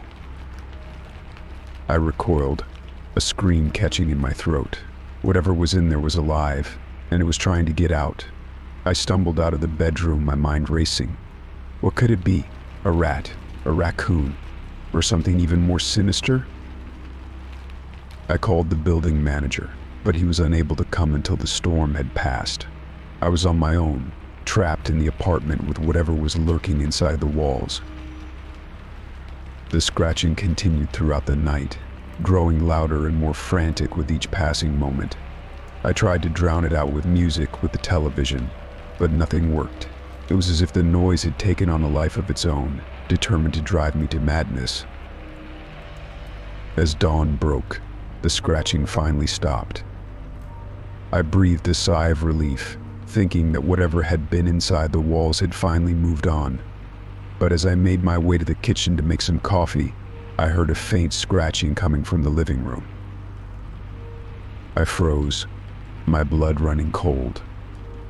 How was this possible? Had whatever was inside the walls found a way out? I mustered up the courage to investigate, my heart pounding in my chest. I entered the living room, my eyes scanning the room for any sign of movement. And then, out of the corner of my eye, I saw it. A small, shadowy figure darted behind the couch, disappearing from view. I approached the couch cautiously, my heart racing. I reached out, expecting to feel fur or scales, but instead my hand met nothing. There was no one there. I was beginning to think that I had imagined it when I heard a voice behind me. It was faint, almost a whisper, but it sent a chill down my spine. "Help me," the voice said, a note of desperation in its tone. "I am trapped." I turned around, but there was no one there. The voice seemed to be coming from inside the wall. I approached the wall slowly, my hand outstretched, and then, without warning, a hand burst through the plaster, grabbing onto mine with a vice-like grip. I screamed, trying to pull away, but the hand held fast. And then, with a suddenness that took my breath away, the wall collapsed, revealing a hidden chamber behind it. I stumbled backwards, my eyes wide with shock. Inside the chamber was a man, or what was left of him. He was emaciated, his clothes tattered and torn. But it was his eyes that caught my attention. They were wild, desperate, pleading for help. "I am trapped between worlds," he said, his voice barely a whisper. "Help me." I reached out to him, my hand trembling. And then, with a strength that belied his frail appearance, he pulled me into the chamber, the wall closing behind us with a deafening roar. I was plunged into darkness, the only sound the man's ragged breathing. And then, slowly but surely, a dim light began to glow, revealing the chamber in all its horror. It was a prison, a place where the man had been trapped for who knows how long. And, as I looked into his eyes, I knew that I was his only hope for escape. With a newfound determination, I set out to free the man from his prison. Together we worked to break down the walls, both literal and figurative, that held him captive. And finally, after what felt like an eternity, we emerged into the light, free at last. The man thanked me, his eyes filled with gratitude, and as he disappeared into the night, I knew that I had been a part of something truly extraordinary. The scratching sounds had been a cry for help, a desperate plea from a soul trapped between worlds. And as I watched the man fade into the darkness, I knew that I had answered that plea, and in doing so, had changed both our fates forever.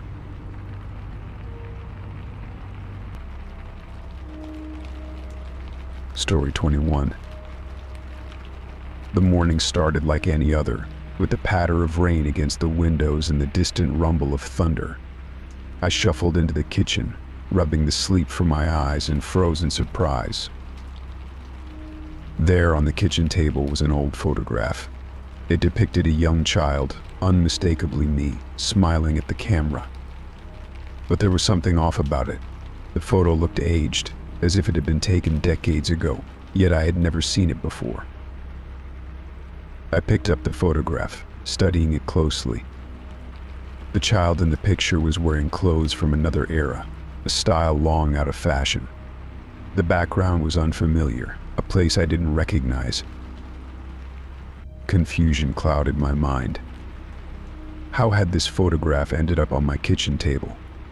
And why did it look so old? I searched my memory, trying to recall any occasion when such a photo could have been taken, but there was nothing. I decided to ask my parents about it, thinking that perhaps they had kept it hidden away for years and had finally decided to show it to me. But when I showed them the photograph, they too were puzzled. "We've never seen this before," my mother said, her brow furrowed in confusion. "It's definitely you," my father added, "but I don't remember ever taking this picture." I was at a loss. If my parents didn't know about the photograph, then who did? And why had it appeared on my kitchen table on a stormy morning? I decided to investigate further, hoping to unravel the mystery of the photograph. I searched through old family albums, looking for any other photos that might shed light on its origins, but there was nothing. The photograph seemed to have appeared out of thin air. As the days passed, more strange things began to happen. I would hear footsteps in the hallway at night, or catch glimpses of movement out of the corner of my eye. It was as if someone or something was watching me, waiting. I started to feel a sense of unease, as if I was being drawn into a mystery that was far beyond my understanding. The photograph was just the beginning. There was something deeper, something darker, lurking just out of reach. One night, as I lay in bed, unable to sleep, I heard a voice calling my name. It was faint, almost a whisper, but it was there. I sat up, my heart pounding in my chest, and listened intently. The voice seemed to be coming from the photograph on my bedside table. I approached it cautiously, my hand trembling. And then, as if in a trance, I reached out and touched the photograph. It was warm to the touch, almost alive. And then, with a suddenness that took my breath away, the photograph began to glow. The light grew brighter and brighter, until it filled the room, blinding me. When the light faded, I found myself standing in a place that was both familiar and foreign. It was the same kitchen, the same table, but everything was different. The walls were painted a different color. The furniture was older, more worn. I looked down at myself and gasped. I was no longer an adult. I was a child again, the same child from the photograph. But how was this possible? Was I dreaming? Hallucinating? I stumbled out of the kitchen, my mind reeling. I called out for my parents, but there was no answer. The house was eerily silent, save for the sound of the storm outside. I ventured outside, hoping to find some answers. But the street was deserted, the houses dark and empty. It was as if I was the only person left in the world. I wandered aimlessly, trying to make sense of what was happening. And then, in the distance, I saw a figure standing in the rain. It was a man, dressed in old-fashioned clothes, his face obscured by shadows. I approached him cautiously, my heart pounding in my chest. And then, as he turned to face me, I realized with a shock that it was my father, but younger, much younger. "Where am I?" I asked, my voice barely a whisper. "You are in the past," he said, his voice filled with sadness. "This is the world as it was when I was a child." I was dumbfounded. How was this possible? Was I really in the past, or was this some kind of illusion? My father explained that the photograph was a portal, a gateway between past and present. It had been passed down through generations, a family heirloom with mysterious powers. He told me that I had been chosen to wield its power, to travel through time and uncover the secrets of our family's past. But with great power came great responsibility, and I had to be careful not to change the course of history. I spent what felt like an eternity in the past, exploring the world of my ancestors, uncovering long-buried secrets and mysteries. And when the time came to return to the present, I did so with a heavy heart, knowing that I would never forget the journey I had taken. As I stood in my kitchen, the photograph in my hand, I knew that my life would never be the same again. The mysteries of the past had become a part of me, shaping my present and my future in ways I could never have imagined. And as the storm raged outside, I knew that I was ready for whatever mysteries lay ahead. Story 22. The night was unusually cold, the wind howling outside and rain lashing against the windows. I was curled up on the couch, a blanket wrapped tightly around me, trying to find comfort in a book. But my thoughts kept drifting to the storm raging outside. I glanced towards the window and froze. It was slightly ajar, a thin sliver of darkness visible through the gap. I frowned, puzzled. I was sure I had locked it before the storm started. I got up, crossing the room to investigate.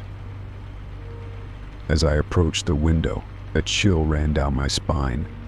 There were no signs of forced entry, no broken locks or shattered glass. It was as if the window had been opened from the inside, but I knew that was impossible. I was alone in the house, or so I thought. I closed the window, locking it securely this time. I tried to shake off the feeling of unease that had settled over me, chalking it up to the storm playing tricks on my mind. But deep down, I knew that something was not right. I decided to check the rest of the house, just to be sure. I walked through each room, checking the windows and doors, but everything seemed to be in order. It was only when I reached the attic that I found something out of place. The attic door was slightly ajar, a thin line of light peeking through the crack. I hesitated, my hand hovering over the handle. I knew I should just go back downstairs, pretend I hadn't seen anything. But curiosity got the better of me, and I pushed open the door. The attic was bathed in darkness, the only light coming from a single bulb hanging from the ceiling. I stepped inside, the floorboards creaking beneath my feet. I scanned the room, my eyes adjusting to the dim light. And then in the corner of the attic I saw it. A figure, shrouded in darkness, watching me. My heart skipped a beat, and I stumbled backwards, my breath caught in my throat. "Who are you?" I called out, my voice trembling. The figure didn't respond, didn't move. It just stood there, silent and unmoving. I wanted to run, to scream for help, but something held me in place, rooted to the spot. And then, with a suddenness that took my breath away, the figure disappeared, vanishing into thin air. I stood there for a moment, trying to make sense of what I had just seen. Had it been real, or just a trick of the light? I turned to leave, my heart still pounding in my chest. But as I reached for the door, I heard a voice behind me. "Help me," the voice whispered, barely audible. I spun around, but there was no one there. The attic was empty, save for me and the shadows. I ran out of the attic, down the stairs and out of the house, not stopping until I was far away from that place. I didn't know what I had seen, what had spoken to me in the darkness, but I knew that I never wanted to go back. To this day, I don't know what happened that night. Was it a ghost, a figment of my imagination, or something else entirely? All I know is that the memory of that night still haunts me, a reminder that there are things in this world that defy explanation, that lurk in the shadows, just out of sight. Story 23. The laughter echoed through the house, light and carefree, yet somehow chilling in its solitude. I froze, the hairs on the back of my neck standing on end. I lived alone, and the sound of a child's laughter in my basement was both inexplicable and unnerving. I cautiously made my way down the creaky stairs to the basement. The laughter grew louder with each step, mingled with the sound of playful footsteps running back and forth. As I reached the bottom of the stairs, I flicked on the light switch, illuminating the basement in a dim, yellow light. The laughter abruptly stopped, replaced by an eerie silence. I scanned the room, my heart pounding in my chest. The basement was empty, save for a few boxes and old furniture. There was no sign of a child, no explanation for the laughter I had heard. I hesitated, unsure of what to do next. Was I imagining things, or was there really something in my basement? I approached the far corner of the basement, where the laughter had seemed to be coming from. As I got closer, I noticed a faint outline of a door in the wall, almost hidden by the shadows. I reached out and pushed the door open, revealing a small, dusty room. In the center of the room was a rocking chair, gently swaying back and forth as if someone had just been sitting in it. I felt a chill run down my spine. There was no way a child could have been in this room, yet the evidence seemed to suggest otherwise. I stepped into the room, the floorboards creaking beneath my feet. And then, without warning, the laughter started again, louder this time, more insistent. I spun around, searching for the source of the laughter. And then, to my horror, I saw her, a young girl, no more than 6 or 7 years old, standing in the corner of the room, her eyes wide with mischief. I stumbled backwards, my heart pounding in my chest. "Who are you?" I asked, my voice barely a whisper. The girl giggled, a sound that sent shivers down my spine. "I'm Emily," she said, her voice sweet and innocent. "I live here." I was taken aback. How could this be? I had lived in this house for years and had never seen or heard of this girl before. "I don't understand," I said, my voice trembling. "How can you live here? This is my house." Emily smiled, a mischievous twinkle in her eye. "Not anymore," she said. "This used to be my house a long time ago. I lived here with my family." I felt a knot form in my stomach. "What happened?" I asked, dreading the answer. Emily's smile faded, replaced by a look of sadness. "There was a fire," she said, her voice barely a whisper. "I didn't make it out in time. I've been stuck here ever since." I felt a pang of sympathy for the girl. To be trapped in this house, unable to move on, it was a fate worse than death. "I'm sorry," I said, my voice choked with emotion. "Is there anything I can do to help you?" Emily shook her head. "No," she said. "I'm destined to wander these halls for eternity, a ghost of the past. But thank you for listening to my story." With that, Emily faded away, leaving me alone in the dusty room. I stood there for a moment, trying to make sense of what had just happened. Was it all a dream, a trick of the mind? Or had I truly encountered the spirit of a young girl trapped between worlds? As I made my way back upstairs, I couldn't shake the feeling of sadness that hung over me. Emily's story had touched me in a way I couldn't explain, a reminder that the past is never truly forgotten, that it lingers on in the shadows, waiting to be heard.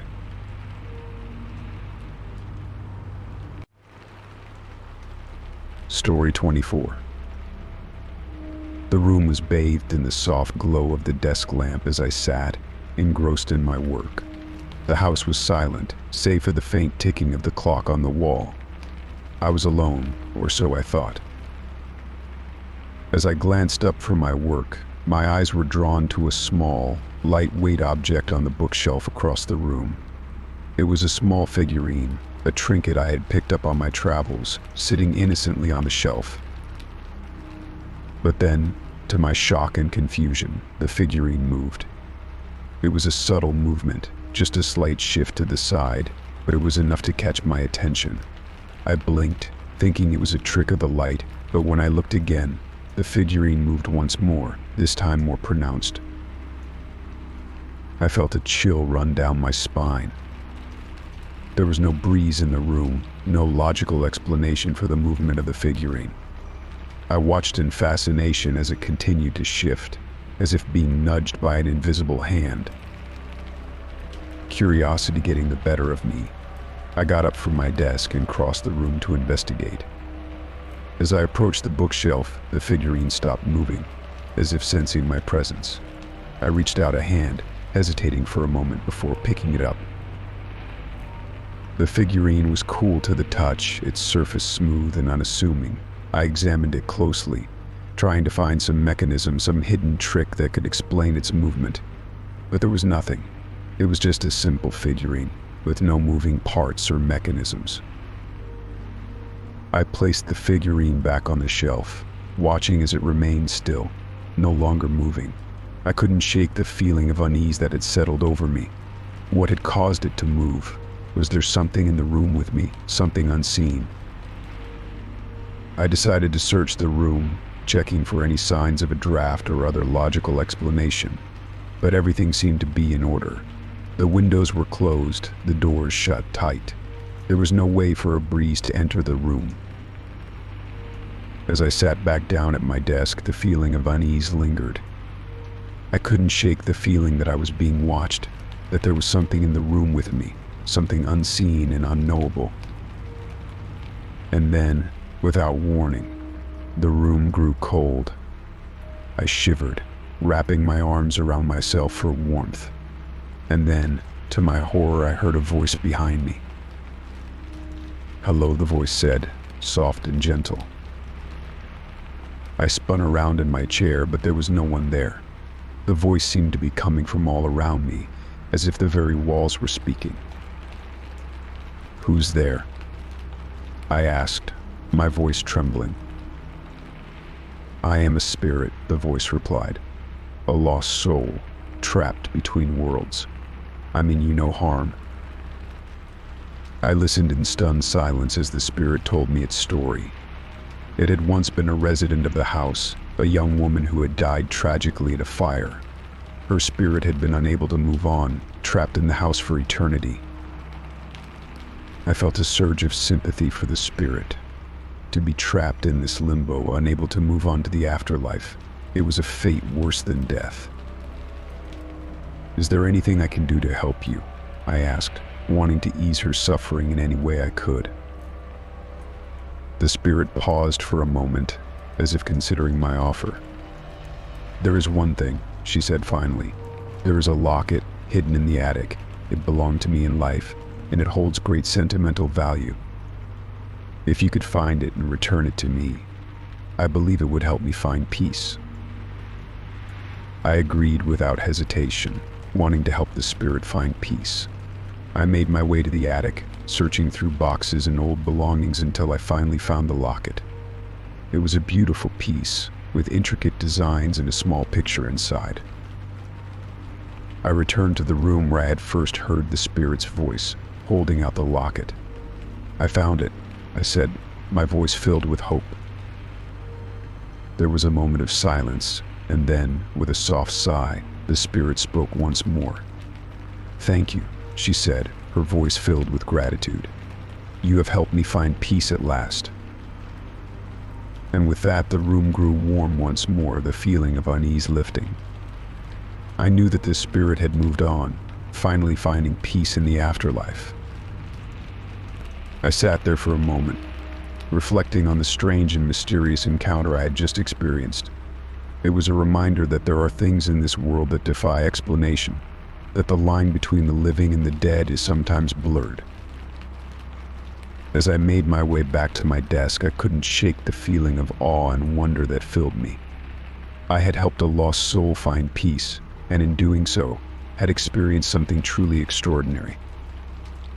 Story 25. The storm raged outside, the wind howling like a banshee, rattling the windows and shaking the walls. I sat huddled on the couch, a blanket wrapped tightly around me, trying to ignore the cacophony outside and focus on my book. But then, above the sound of the wind, I heard something else. A whisper, faint and indistinct, like a soft voice carried on the breeze. At first, I thought it was just my imagination, a trick of the wind playing tricks on my mind. But as the whispers grew louder, more insistent, I realized that they were real, and they were calling my name. I got up from the couch, my heart pounding in my chest, and approached the window. I peered outside, but all I could see was darkness and rain, the wind whipping through the trees. And yet, the whispers continued, growing louder and more urgent. I opened the window, allowing the wind to rush into the room, and as it did, the whispers grew clearer, more distinct. It was as if the wind itself was speaking to me, calling my name over and over again. I listened, transfixed, trying to make out what the whispers were saying. They seemed to be coming from all around me, as if the very air was alive with voices. And then, without warning, the whispers changed. They no longer sounded like my name. Instead, they became a series of strange, unintelligible words. I strained to listen, trying to make sense of the jumbled sounds, but they were like nothing I had ever heard before.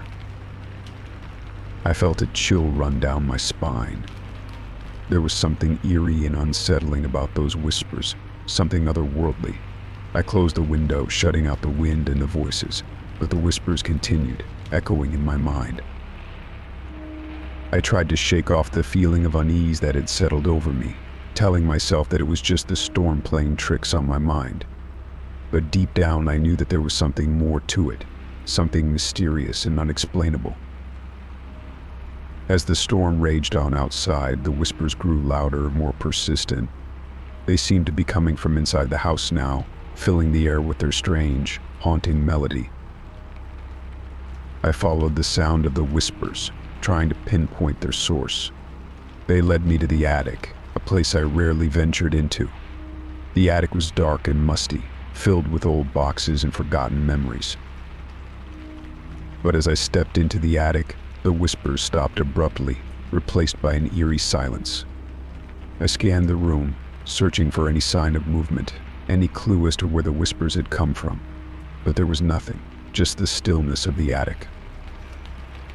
I was about to leave when I noticed something out of the corner of my eye. It was a small, ornate box, hidden away in the corner of the attic. I approached it cautiously, my heart pounding in my chest. I opened the box, and inside I found a small silver key. It was unlike any key I had ever seen before, with intricate designs and symbols etched into its surface. I felt a strange compulsion to take the key, to keep it close to me. And as I did, the whispers returned, softer now but still present. They seemed to be guiding me, leading me towards something unknown. I descended from the attic, the key clutched tightly in my hand. The storm outside had finally begun to subside, the wind dying down to a gentle breeze. And as I stood in the quiet of my house, I knew that the whispers had been more than just a figment of my imagination. They had been a call to adventure, a call to unlock the secrets of the past and discover the mysteries of the present.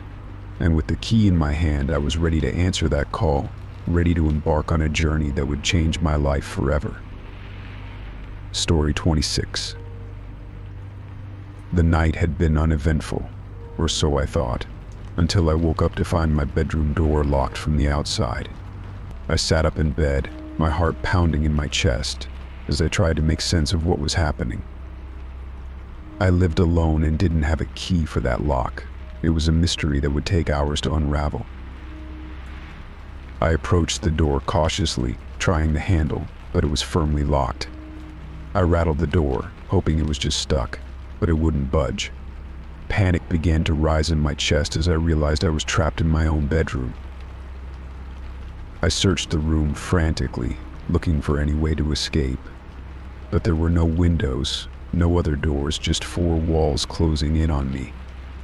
I felt a sense of claustrophobia, of being trapped in a nightmare from which I couldn't wake up. I tried calling for help, but my voice seemed to echo off the walls, unheard by anyone but me. I was alone, with no way out and no explanation for how I had ended up in this predicament. I sat down on the bed, trying to calm my racing thoughts. There had to be a logical explanation for what was happening. Maybe I had sleepwalked and locked the door behind me without realizing it. Or maybe there was a malfunction with the lock itself. I got up and inspected the door more closely, hoping to find some clue that would explain the situation. But the lock seemed to be in perfect working order, with no signs of tampering or malfunction. I sat back down on the bed, defeated. Hours passed, the silence of the room broken only by the sound of my own breathing. And then, just as suddenly as it had happened, the lock clicked open. I jumped up, my heart racing. As the door swung open of its own accord, I hesitated, unsure of what to do. Had someone been on the other side of the door, holding it shut? Or was there some other explanation for what had just happened? I cautiously stepped out into the hallway, looking around for any sign of who or what had locked the door. But there was no one there, no sign of anyone else in the house. I made my way to the living room, my mind racing with possibilities. Had it been a ghost playing tricks on me, or had I somehow locked the door in my sleep, only to unlock it again without realizing it? I decided to search the house just to be sure, but everything seemed to be in order, with no signs of any intruders or disturbances. It was as if the whole episode had been nothing more than a strange and unsettling dream. I returned to my bedroom, trying to make sense of what had happened. I couldn't shake the feeling of unease that had settled over me. It was as if the house itself was alive, playing tricks on me, testing me. As I lay down in bed, trying to put the strange events behind me, I couldn't help but wonder if it would happen again. Would I wake up to find myself locked in my room once more, with no explanation and no escape? Only time would tell. Story 27. The storm outside was fierce, the wind howling like a banshee and rain pelting against the windows. I was sitting in my living room, trying to distract myself from the cacophony outside, when I heard it. Soft, eerie music, drifting through the air as if carried by the wind itself. I froze, my heart skipping a beat. The music was hauntingly beautiful, yet somehow unsettling. It seemed to come from nowhere, filling the room with its ethereal melody. I strained to listen, trying to identify the source, but it was impossible to pinpoint. I got up from the couch, the music drawing me in like a siren's call. I followed the sound, moving from room to room, but it seemed to elude me, always staying just out of reach. As I entered the kitchen, the music suddenly stopped. I stood there, alone in the silence, a chill running down my spine. Had it all been a figment of my imagination, or was there something more to it?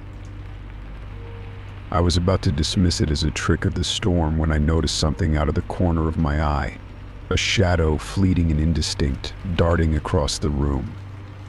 I turned, but there was nothing there, just the empty kitchen bathed in the soft glow of the overhead light. I felt a shiver run down my spine. There was something in the house with me, something unseen and unknowable. I tried to shake off the feeling of unease that had settled over me, telling myself it was just my imagination running wild. But then, without warning, the music started again. It was louder this time, more insistent, filling the room with its eerie melody. I followed the sound, my heart pounding in my chest, until I reached the basement door.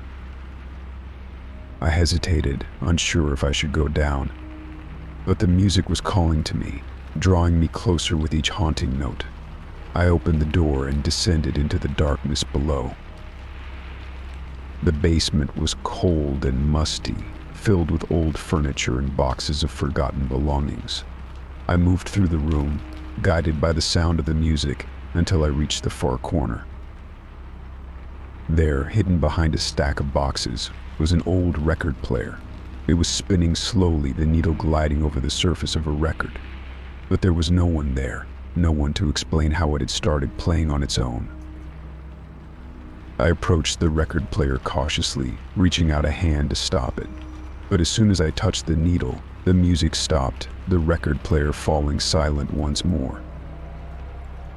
I stood there for a moment, trying to make sense of what I had just experienced. Had the record player been playing all along and I had just now noticed it? Or had it really started playing on its own, as if controlled by some unseen force? I decided to leave the basement, the feeling of unease still lingering. As I ascended the stairs, I couldn't shake the feeling that I was being watched, that there was something in the house with me, something ancient and mysterious. I reached the top of the stairs and turned to close the door behind me. And that's when I saw it. A figure, standing at the bottom of the stairs, watching me with eyes that seemed to glow in the darkness. I gasped, stumbling backwards, my heart pounding in my chest. The figure didn't move, didn't speak. It just stood there, watching me with an intensity that sent shivers down my spine.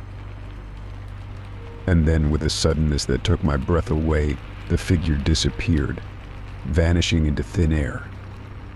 I stood there for a moment, trying to make sense of what I had just seen. Had it been real, or just a trick of the light? I fled from the house. The image of the figure burned into my mind. I didn't know what had happened that night, but I knew that I never wanted to go back.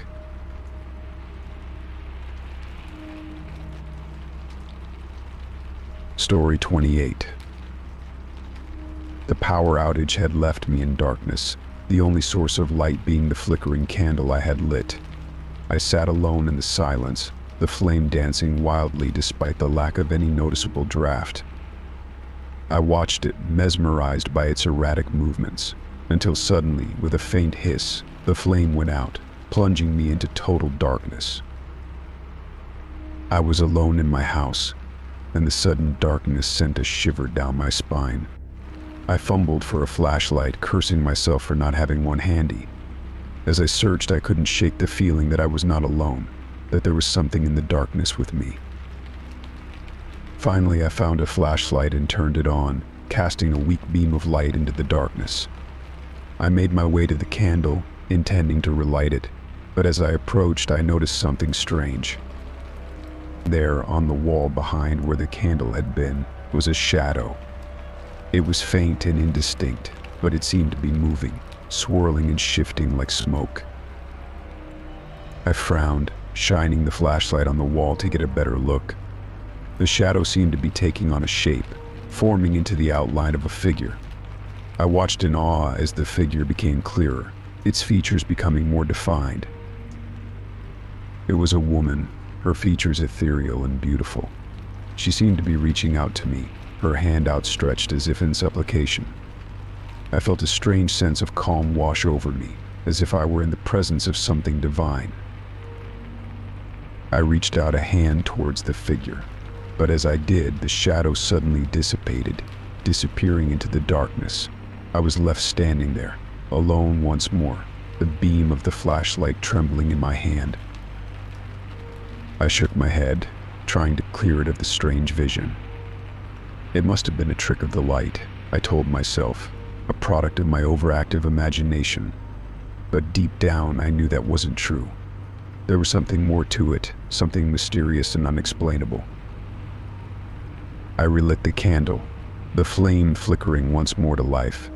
I sat down, the events of the evening swirling around in my mind. What had I seen?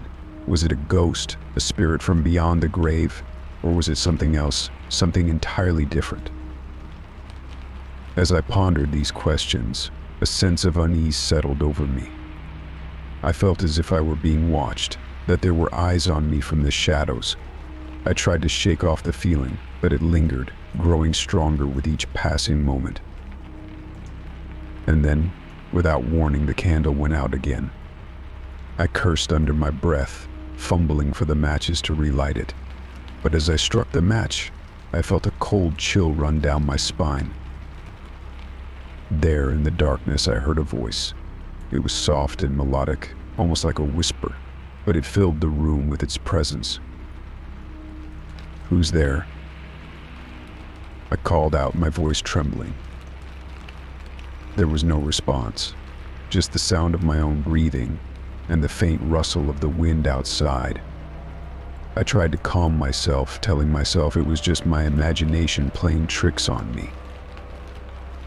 But then the voice spoke again, closer this time, almost right beside me. "I am here," it said, the words sending a chill down my spine. I turned, shining the flashlight into the darkness, but there was no one there. The voice seemed to be coming from all around me, as if the very walls were speaking. "What do you want?" I asked, my voice barely above a whisper. "I seek only peace," the voice replied, its tone filled with sorrow. "I am trapped between worlds, unable to move on. Will you help me?" I hesitated, unsure of what to do. Was I really speaking to a ghost, a spirit from beyond the grave? Or was it all just a figment of my imagination? But then, I remembered the figure I had seen on the wall, the woman reaching out to me with her hand. Maybe she was real. Maybe she was a lost soul in need of help. "I'll help you," I said finally, my voice filled with determination. "Tell me what I need to do." The voice was silent for a moment, as if considering my offer. And then, with a soft sigh, it spoke once more. "There is a locket," it said, its voice fading away into the darkness. "It is hidden in the attic. Find it, and I will be free." I nodded, knowing what I had to do. I made my way to the attic, the beam of the flashlight cutting through the darkness. I searched through boxes and old belongings until finally I found it, the locket. I returned to the room where I had heard the voice, holding out the locket. "I found it," I said, my voice filled with hope. There was a moment of silence, and then with a soft sigh, the voice spoke once more. "Thank you," it said, its voice filled with gratitude. "You have helped me find peace at last." And with that, the room grew warm once more, the feeling of unease lifting. I knew that the spirit had moved on, finally finding peace in the afterlife. I sat there for a moment, reflecting on the strange and mysterious encounter I had just experienced. It was a reminder that there are things in this world that defy explanation, that the line between the living and the dead is sometimes blurred. As I made my way back to bed, I couldn't shake the feeling of awe and wonder that filled me. I had helped a lost soul find peace, and in doing so, had experienced something truly extraordinary. Story 29. The storm outside was relentless, the wind howling like a banshee and the rain battering against the windows. I was alone in my house, seeking refuge from the tempest raging outside. I had just finished brushing my teeth and was about to turn off the bathroom light when I noticed a handprint on the mirror. At first, I thought it was my own, a remnant from earlier when I had splashed water on my face. But as I looked closer, I realized it was too large, the fingers too long to be mine. A chill ran down my spine as I stared at the handprint, wondering how it had gotten there. I wiped the mirror with a towel, hoping to erase the handprint, but it remained stubbornly in place. I tried to rationalize it, telling myself that it must be a trick of the light, or a smudge that I hadn't noticed before. But deep down, I knew that wasn't the case. There was something eerie and unsettling about that handprint, something that defied rational explanation. I turned off the bathroom light and made my way to bed. The image of the handprint burned into my mind. I tried to push it out of my thoughts, telling myself that I was just imagining things. But as I lay there in the darkness, the storm raging outside, I couldn't shake the feeling of unease that had settled over me. The next morning, I awoke to find the handprint still on the mirror. I tried once again to wipe it away, but it remained as clear and distinct as ever. I couldn't understand how it had gotten there, especially since I was alone in the house. I decided to search the rest of the house, just to be sure. I checked every room, every closet, every corner, but there was no sign of anyone else. It was as if the handprint had appeared out of thin air, a ghostly reminder of a presence that shouldn't have been there. I tried to put it out of my mind, going about my day as usual, but the handprint haunted me, a constant reminder of the strange and inexplicable events of the night before. As the days passed, the handprint remained on the mirror, unchanged and unmoved. I tried to ignore it, to convince myself that it was just a bizarre coincidence. But deep down, I knew that there was something more to it, something mysterious and otherworldly. One night, as I lay in bed, the storm raging outside once again, I heard a sound coming from the bathroom. It was a soft, whispering sound, like someone speaking in hushed tones. I sat up, my heart pounding in my chest, and listened. The whispering grew louder, more insistent, until I could make out words. It was a voice, a woman's voice, speaking my name over and over again. I was frozen in fear, unable to move or speak. And then, without warning, the bathroom light flickered to life, casting a soft glow into the room.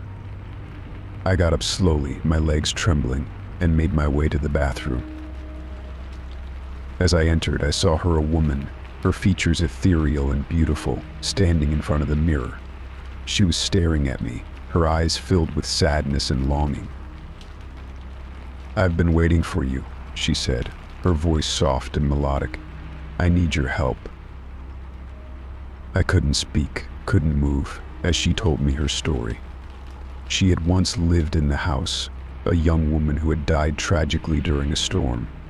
Her spirit had been unable to move on, trapped in the house for eternity. She told me that the handprint on the mirror was her own, a message from beyond the grave. She needed me to help her find peace, to help her move on to the afterlife. I was overwhelmed by her presence, by the sadness and desperation in her eyes. I knew that I had to help her, to do whatever I could to ease her suffering. She led me to the attic, where she had hidden a locket that held great sentimental value to her. I found it, a beautiful piece of jewelry with intricate designs and a small picture inside. I returned to the bathroom, holding out the locket. "I found it," I said, my voice filled with determination. "I will help you find peace."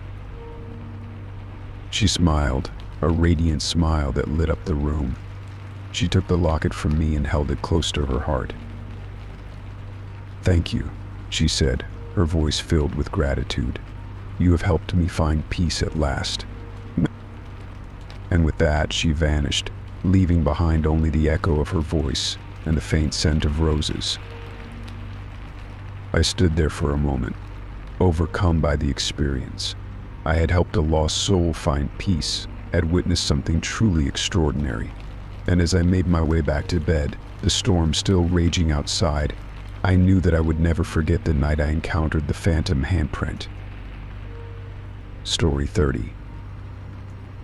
The day had been uneventful, a typical routine of work and chores. As the evening settled in, I settled onto the couch, ready to catch up with a friend over the phone. I dialed her number and waited as the phone rang on the other end. "Hello?" Her voice came through the line, warm and familiar. "Hey, it's me," I replied, settling in for a long chat. But as I spoke, I noticed something strange. My voice echoed back at me, as if I were talking in a vast, empty room. I paused, confused. "Did you hear that?" I asked, my voice tinged with unease. "Hear what?" she replied, sounding puzzled. "I didn't hear anything unusual." I shrugged it off, chalking it up to a glitch in the phone line. We continued our conversation, but the echo persisted, growing louder and more distorted with each passing minute. I tried to ignore it, focusing on my friend's words instead. But the echo was distracting, making it difficult to concentrate. I began to feel a sense of unease, as if something were watching me from the shadows. I glanced around the room, half expecting to see someone or something lurking in the darkness. But the room was empty, bathed in the soft glow of the lamp beside me. I tried to shake off the feeling, telling myself it was just my imagination. But then, to my horror, I heard another voice join in with mine. It was my own voice, but it was distorted, twisted into an eerie echo that filled the room. I gasped, dropping the phone in shock. The echo grew louder, bouncing off the walls and filling the room with its eerie sound. I stumbled back, my heart pounding in my chest. "Hello? Are you there?" My friend's voice came through the phone, sounding worried. I don't know what's happening," I stammered, my voice trembling. I can hear my own voice echoing back at me. There was a moment of silence, and then she spoke again, her voice filled with concern. "I don't hear anything on my end. Are you sure everything is okay?" I didn't know how to explain it to her, how to make her understand what I was experiencing. The echo was relentless, filling the room with its distorted sound. And then, as suddenly as it had started, the echo stopped.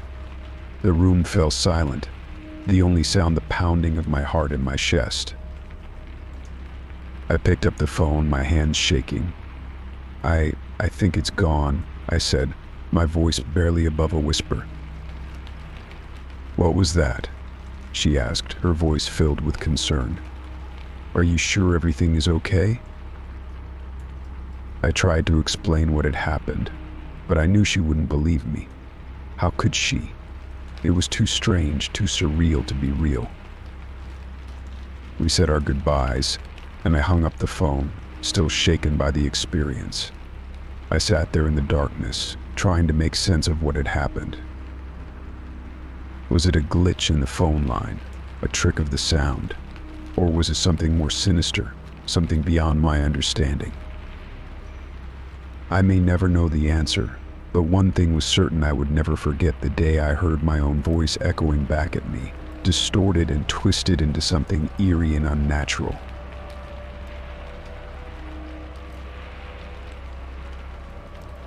Story 31. The thunderstorm outside was relentless, the sky rumbling with the sound of thunder and the rain beating against the windows. I was alone in my house, seeking refuge from the storm, when the strangeness began. It started with a soft thud barely audible over the sound of the storm. I glanced around trying to locate the source of the sound. At first I thought it was just the house settling, the old wooden beams creaking under the weight of the storm. But then it happened again, louder this time. I followed the sound to the hallway, where I found the door to the guest room standing open. I frowned, sure that I had closed it earlier. I shrugged it off, chalking it up to the draft from the storm. I closed the door and returned to the living room, but as I sat down I heard it again, the sound of a door slamming shut. I jumped up, my heart pounding in my chest, and rushed to investigate. I found the door to the kitchen closed, even though I could have sworn it had been open just moments before. I opened it, expecting to find a window open or a draft causing the door to slam shut, but everything was closed and secure. I shook my head, trying to make sense of what was happening. Maybe it was just the wind, I thought, a strong gust blowing through the house. But as I returned to the living room, I heard it again, the unmistakable sound of a door slamming shut. This time it was the door to the basement. I hesitated, unsure if I wanted to investigate. The basement had always been a source of unease for me, a dark and musty place that seemed to hold secrets of its own. But I knew I had to check, had to make sure there was no one else in the house. I made my way to the basement door, my hand trembling as I reached for the handle. I opened the door slowly, half expecting to find someone standing on the other side. But the basement was empty, the only sound the faint drip of water from a leaky pipe. I descended the stairs, my heart pounding in my chest. I checked every corner, every nook and cranny, but there was no one there. I returned to the main floor, my mind racing with possibilities. Could it be a ghost? A poltergeist, perhaps, angry and restless? Or was it something more mundane, like a draft or a faulty latch? I tried to shake off the feeling of unease that had settled over me, telling myself it was just my imagination. But then, as I sat back down in the living room, I heard it again, the sound of a door slamming shut. This time, it was the front door. I rushed to investigate, but when I opened it, there was no one there. I looked out into the storm, the rain pounding against the pavement, but there was no sign of anyone. I closed the door and returned to the living room, my mind racing with possibilities. Was someone playing a prank on me, or was there something more sinister at work? As I sat there trying to make sense of what was happening, I heard another sound, the sound of laughter. It was faint, almost like a whisper, but it sent a chill down my spine. I followed the sound to the attic, a place I rarely visited. The laughter grew louder as I climbed the stairs, echoing through the dusty space. I pushed open the attic door and stepped inside, my heart pounding in my chest.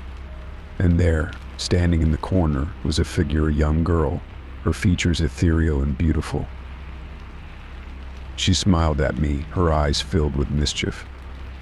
"I'm sorry for scaring you," she said, her voice soft and melodic. "I just wanted to play." I stared at her, unsure of what to say. "Who are you?"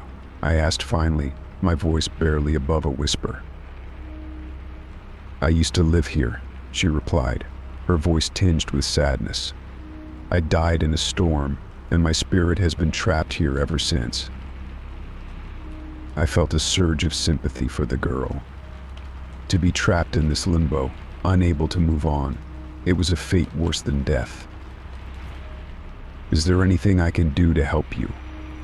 I asked, wanting to ease her suffering in any way I could. She smiled at me, a smile that lit up the room. "There is one thing," she said finally. "There is a locket hidden in the basement. It belonged to me in life, and it holds great sentimental value. If you could find it and return it to me, I believe it would help me find peace."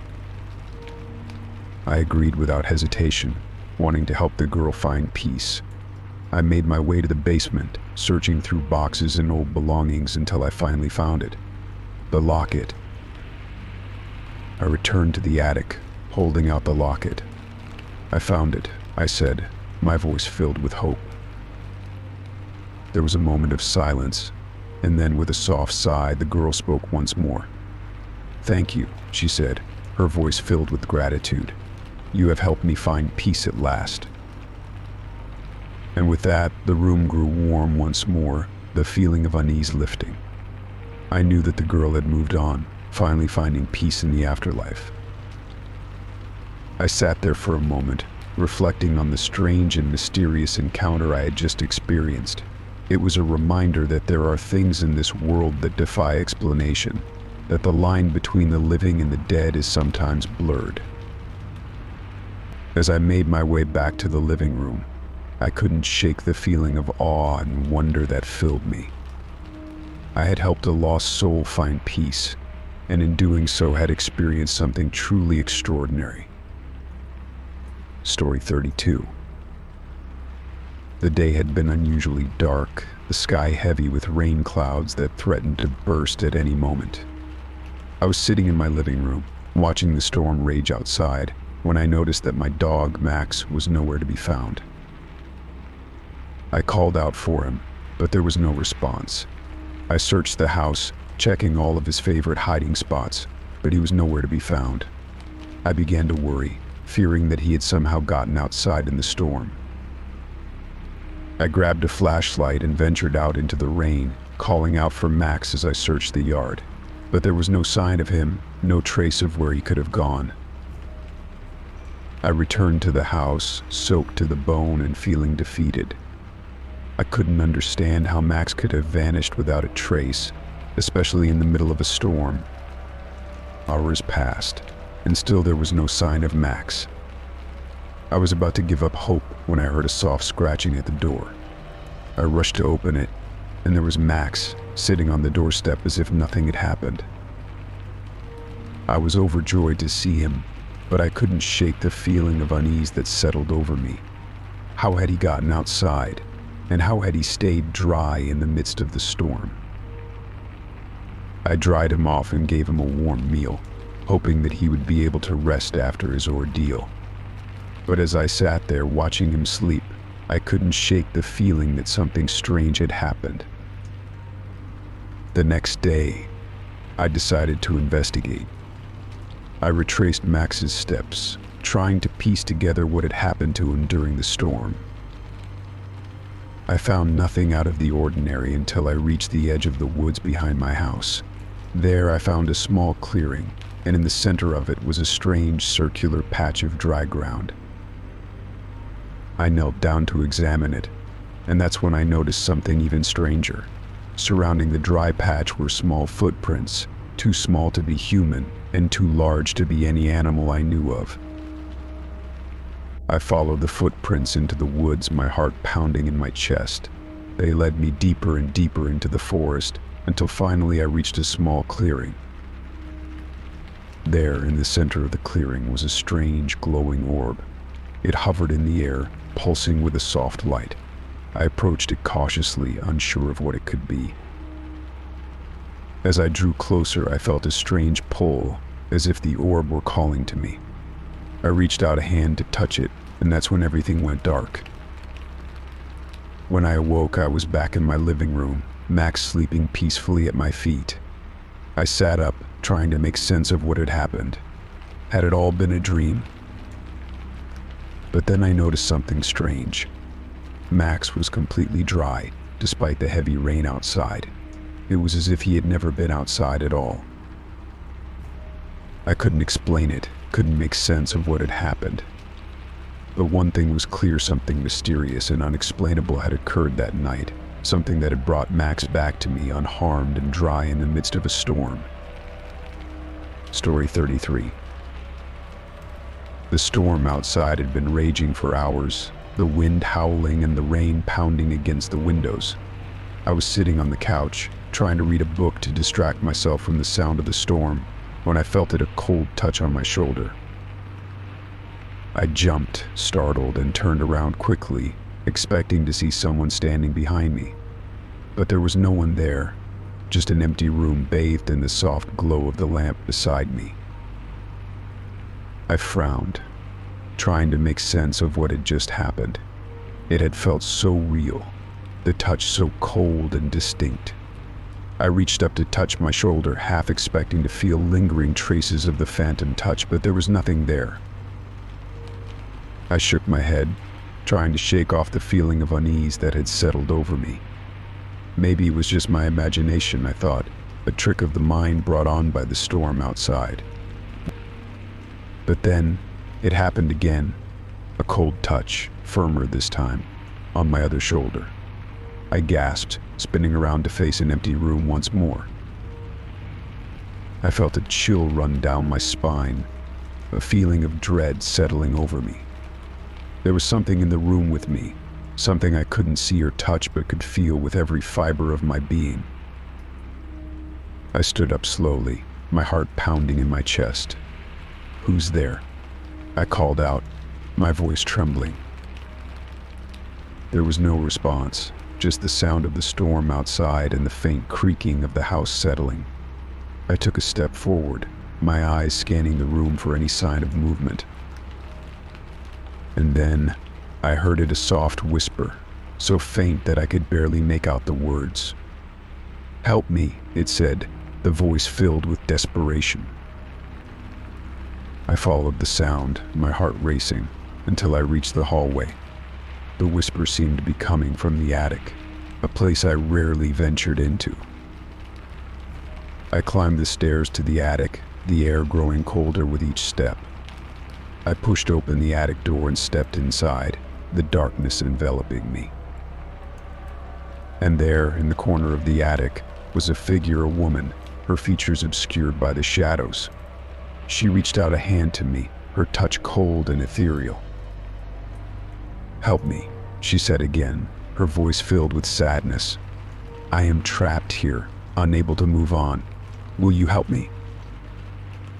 I hesitated, unsure of what to do. Was this a ghost, a spirit from beyond the grave? Or was it something else, something more sinister? But then I remembered the phantom touch, the feeling of cold fingers on my shoulders. Maybe this woman was the source of the mysterious touch, the one who had been trying to communicate with me all along.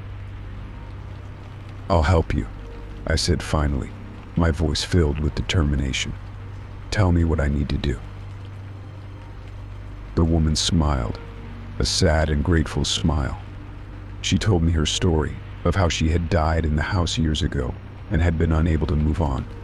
She believed that if I could find a locket that held great sentimental value to her and return it to her, she would be able to find peace. I agreed without hesitation, wanting to help the woman find peace. I searched the attic, digging through boxes and old belongings, until finally I found the locket. I returned to the woman, holding out the locket.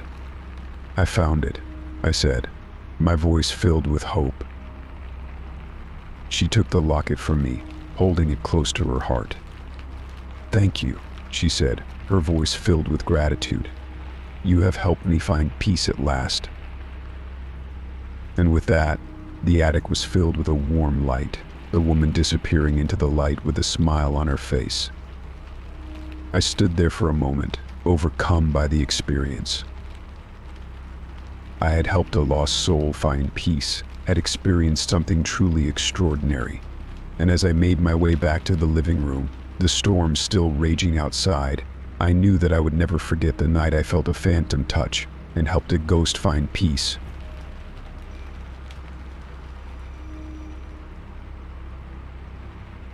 Story 34. The storm had passed, leaving behind a trail of destruction and a sense of unease that lingered in the air. I was cleaning up the house, trying to restore some semblance of order, when I noticed the writing on the bathroom mirror. At first I thought it was just a smudge, a remnant of the storm. But as I looked closer, I realized it was something more. It was writing, strange and foreign, in a language I didn't recognize. I frowned, trying to make sense of it. How had it gotten there, and what did it mean? I reached out a hand to touch it, half expecting it to be wet, but it was dry and smooth under my fingers.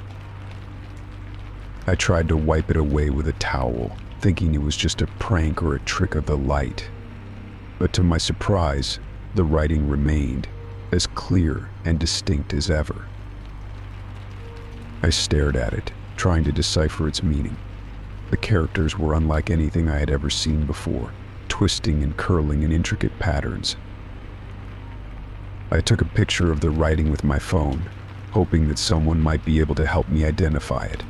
But when I looked at the picture, the writing was gone, as if it had never been there at all. I shook my head, unsure of what to make of it. Maybe it had been a hallucination, a trick of the mind brought on by the stress of the storm. Or maybe it was something more, something supernatural. I tried to put it out of my mind, to focus on more pressing matters. But the writing haunted me, a mystery that refused to be solved. Days passed, and still the writing remained a mystery. I searched online for any clues, but I couldn't find anything that matched the strange characters on my mirror. And then one night, as I lay in bed, the storm raging outside once again, I heard a soft whisper in my ear. It was a voice, faint and indistinct, speaking in the same strange language as the writing on the mirror. I sat up, my heart pounding in my chest, and listened. The voice grew louder, more insistent, until finally I could make out the words. "Find the key," it said, over and over again. "Find the key." I didn't know what it meant, but I knew I had to find out. I got out of bed and made my way to the bathroom, where the writing had appeared. I stared at the mirror, trying to make sense of it. And then, as if by instinct, I reached out a hand to touch it. To my surprise, my hand passed through the mirror, as if it were made of water. I gasped, pulling my hand back in shock. And that's when I saw the key. It was hanging on a hook behind the mirror, glinting in the dim light of the bathroom. I reached out and took the key, feeling a sense of purpose and determination fill me. I knew that this key held the answers to the mystery of the writing, and I was determined to unlock its secrets. I made my way back to bed, the key clutched tightly in my hand. I didn't know what lay ahead, but I knew that I was ready to face whatever it was. As I drifted off to sleep, the storm still raging outside, I knew that the mystery of the writing was just the beginning of a much larger adventure. Story 35. The storm had been raging for hours, the rain coming down in sheets and the wind howling through the trees. I was sitting in my living room, watching the storm through the window, when I noticed something strange: a car parked outside my house. I frowned, wondering who would be out in this weather.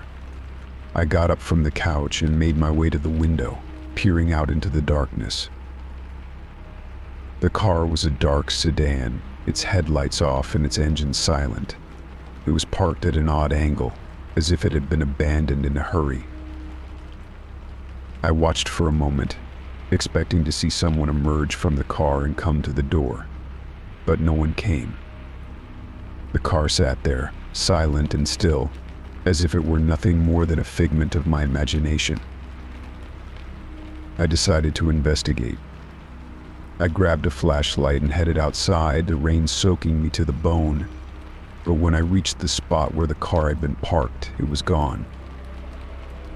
I frowned, shining my flashlight around the area. There were no tire tracks, no sign that a car had ever been there. It was as if it had vanished into thin air. But then, I noticed something: the wet tire tracks leading away from where the car had been parked. They were faint, almost imperceptible, but they were there. I followed the tracks, shining my flashlight ahead of me. They led down the road, disappearing into the darkness. I hesitated, unsure of whether to continue. But something compelled me to keep going, to follow the tracks to their end. As I walked, the rain pounding against my back, I felt a sense of unease settle over me. There was something unnatural about the situation, something that didn't quite add up. The tracks led me to a deserted stretch of road, lined with trees on either side. I shone my flashlight around, searching for any sign of the car. And then I saw the car, parked at the edge of the road, its headlights off and its engine silent. I approached cautiously, my heart pounding in my chest. I reached out a hand to touch the car, half expecting it to vanish like before. But it was solid, real. I opened the door and peered inside. The car was empty, the seats covered in a thin layer of dust. It looked as if it had been abandoned for years. I searched the car, hoping to find some clue as to who had been driving it. But there was nothing. No registration papers, no personal belongings, nothing to indicate who the car belonged to. I stood there for a moment, trying to make sense of it all. How had the car appeared out of nowhere? And why had it vanished just as quickly? I returned to my house, the rain still coming down in torrents. I couldn't shake the feeling of unease that had settled over me, the sense that something was watching me, waiting. As I lay in bed that night, the storm still raging outside, I couldn't help but wonder about the mysterious car and the wet tire tracks that had led me to it. What had happened that night, and would I ever find out the truth? Story 36. The wind howled outside, and rain lashed against the windows, the storm showing no signs of abating. I was sitting in my living room, wrapped in a blanket, when movement outside caught my eye. Through the rain-streaked window, I saw a figure, a child, standing in the yard. I frowned, wondering what a child would be doing outside in this weather, alone. I got up from the couch and made my way to the door, my curiosity getting the better of me. I opened the door and stepped outside, the rain soaking me instantly. I looked around, but there was no sign of the child. Confused, I walked further into the yard, shining my flashlight around. And then I saw them, the footprints. They were small and delicate, leading away from where I had seen the child standing. I followed the footprints, my heart pounding in my chest. They led me to the edge of my property, where they abruptly stopped. I searched the area, shining my flashlight around, but there was no sign of the child. It was as if they had vanished into thin air. I returned to the house, my mind racing with questions. Who was the child? Where had they come from? And where had they gone? I spent the rest of the night searching the yard, but there was no sign of the child. It was as if they had never been there at all. The next day, I couldn't shake the feeling of unease that had settled over me. I decided to do some research, hoping to find some clue as to who the child might have been. I searched through old newspaper archives, looking for any reports of missing children in the area. And that's when I found a story from years ago of a child who had gone missing during a storm, never to be found. I felt a chill run down my spine. Could it be possible that the child I had seen was the same one from the newspaper article? Had their spirit returned, seeking closure? I decided to investigate further. I visited the local library, searching through old records and talking to longtime residents of the area. And that's when I found her, a woman who had lived in the area for decades, who remembered the day the child had gone missing. She told me the story of the child, of how they had disappeared during a storm, never to be seen again.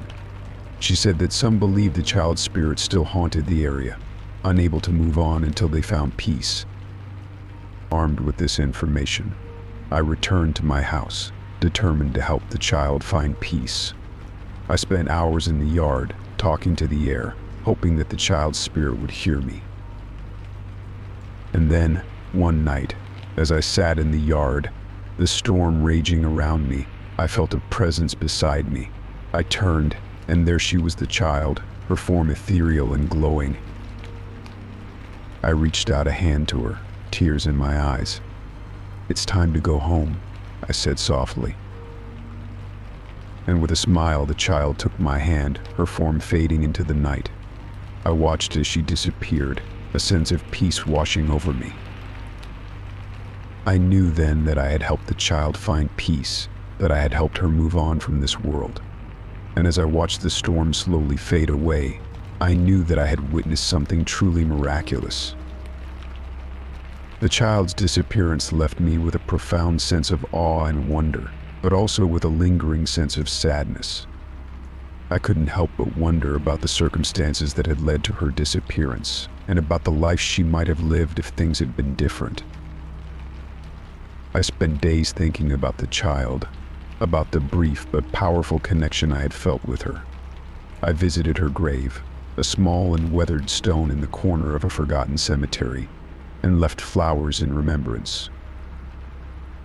But as time passed, the memory of the child began to fade, overshadowed by the demands of daily life. I returned to my normal routine, the events of that stormy night becoming nothing more than a distant memory. Years went by and I moved on with my life. But every now and then, on stormy nights when the wind howled and the rain lashed against the windows, I would think of the child and wonder if she had found peace. I like to think that she did, that she found the closure she was seeking and moved on to a better place. And as I look back on that night, I am grateful for the experience, for the chance to help a lost soul find peace, if only for a moment.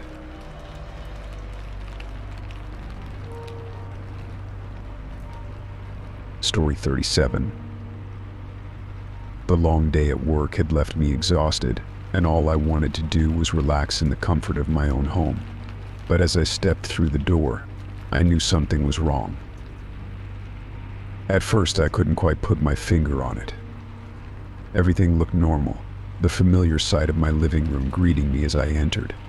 But then, it hit me: my furniture had been rearranged. I stood in the doorway, staring at the room in disbelief. The sofa was now against the opposite wall, the coffee table moved to the center of the room, and even the chairs were in different positions.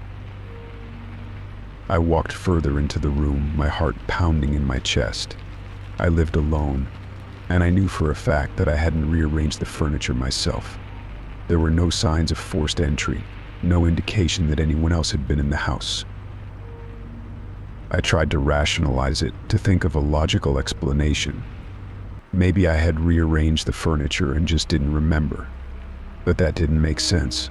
I was always meticulous about keeping things in order, and I would have remembered such a drastic change. I searched the rest of the house, but everything else seemed to be in its place. It was just the living room that had been rearranged. I sat down on the sofa, trying to make sense of it all. And then, I heard the sound of footsteps coming from upstairs. I froze, my heart skipping a beat. I lived alone, and there was no one else in the house. But the sound was unmistakable, the steady rhythm of footsteps moving across the floor above me. I crept up the stairs, my hands shaking. The footsteps led me to the spare bedroom, a room I rarely used and rarely visited.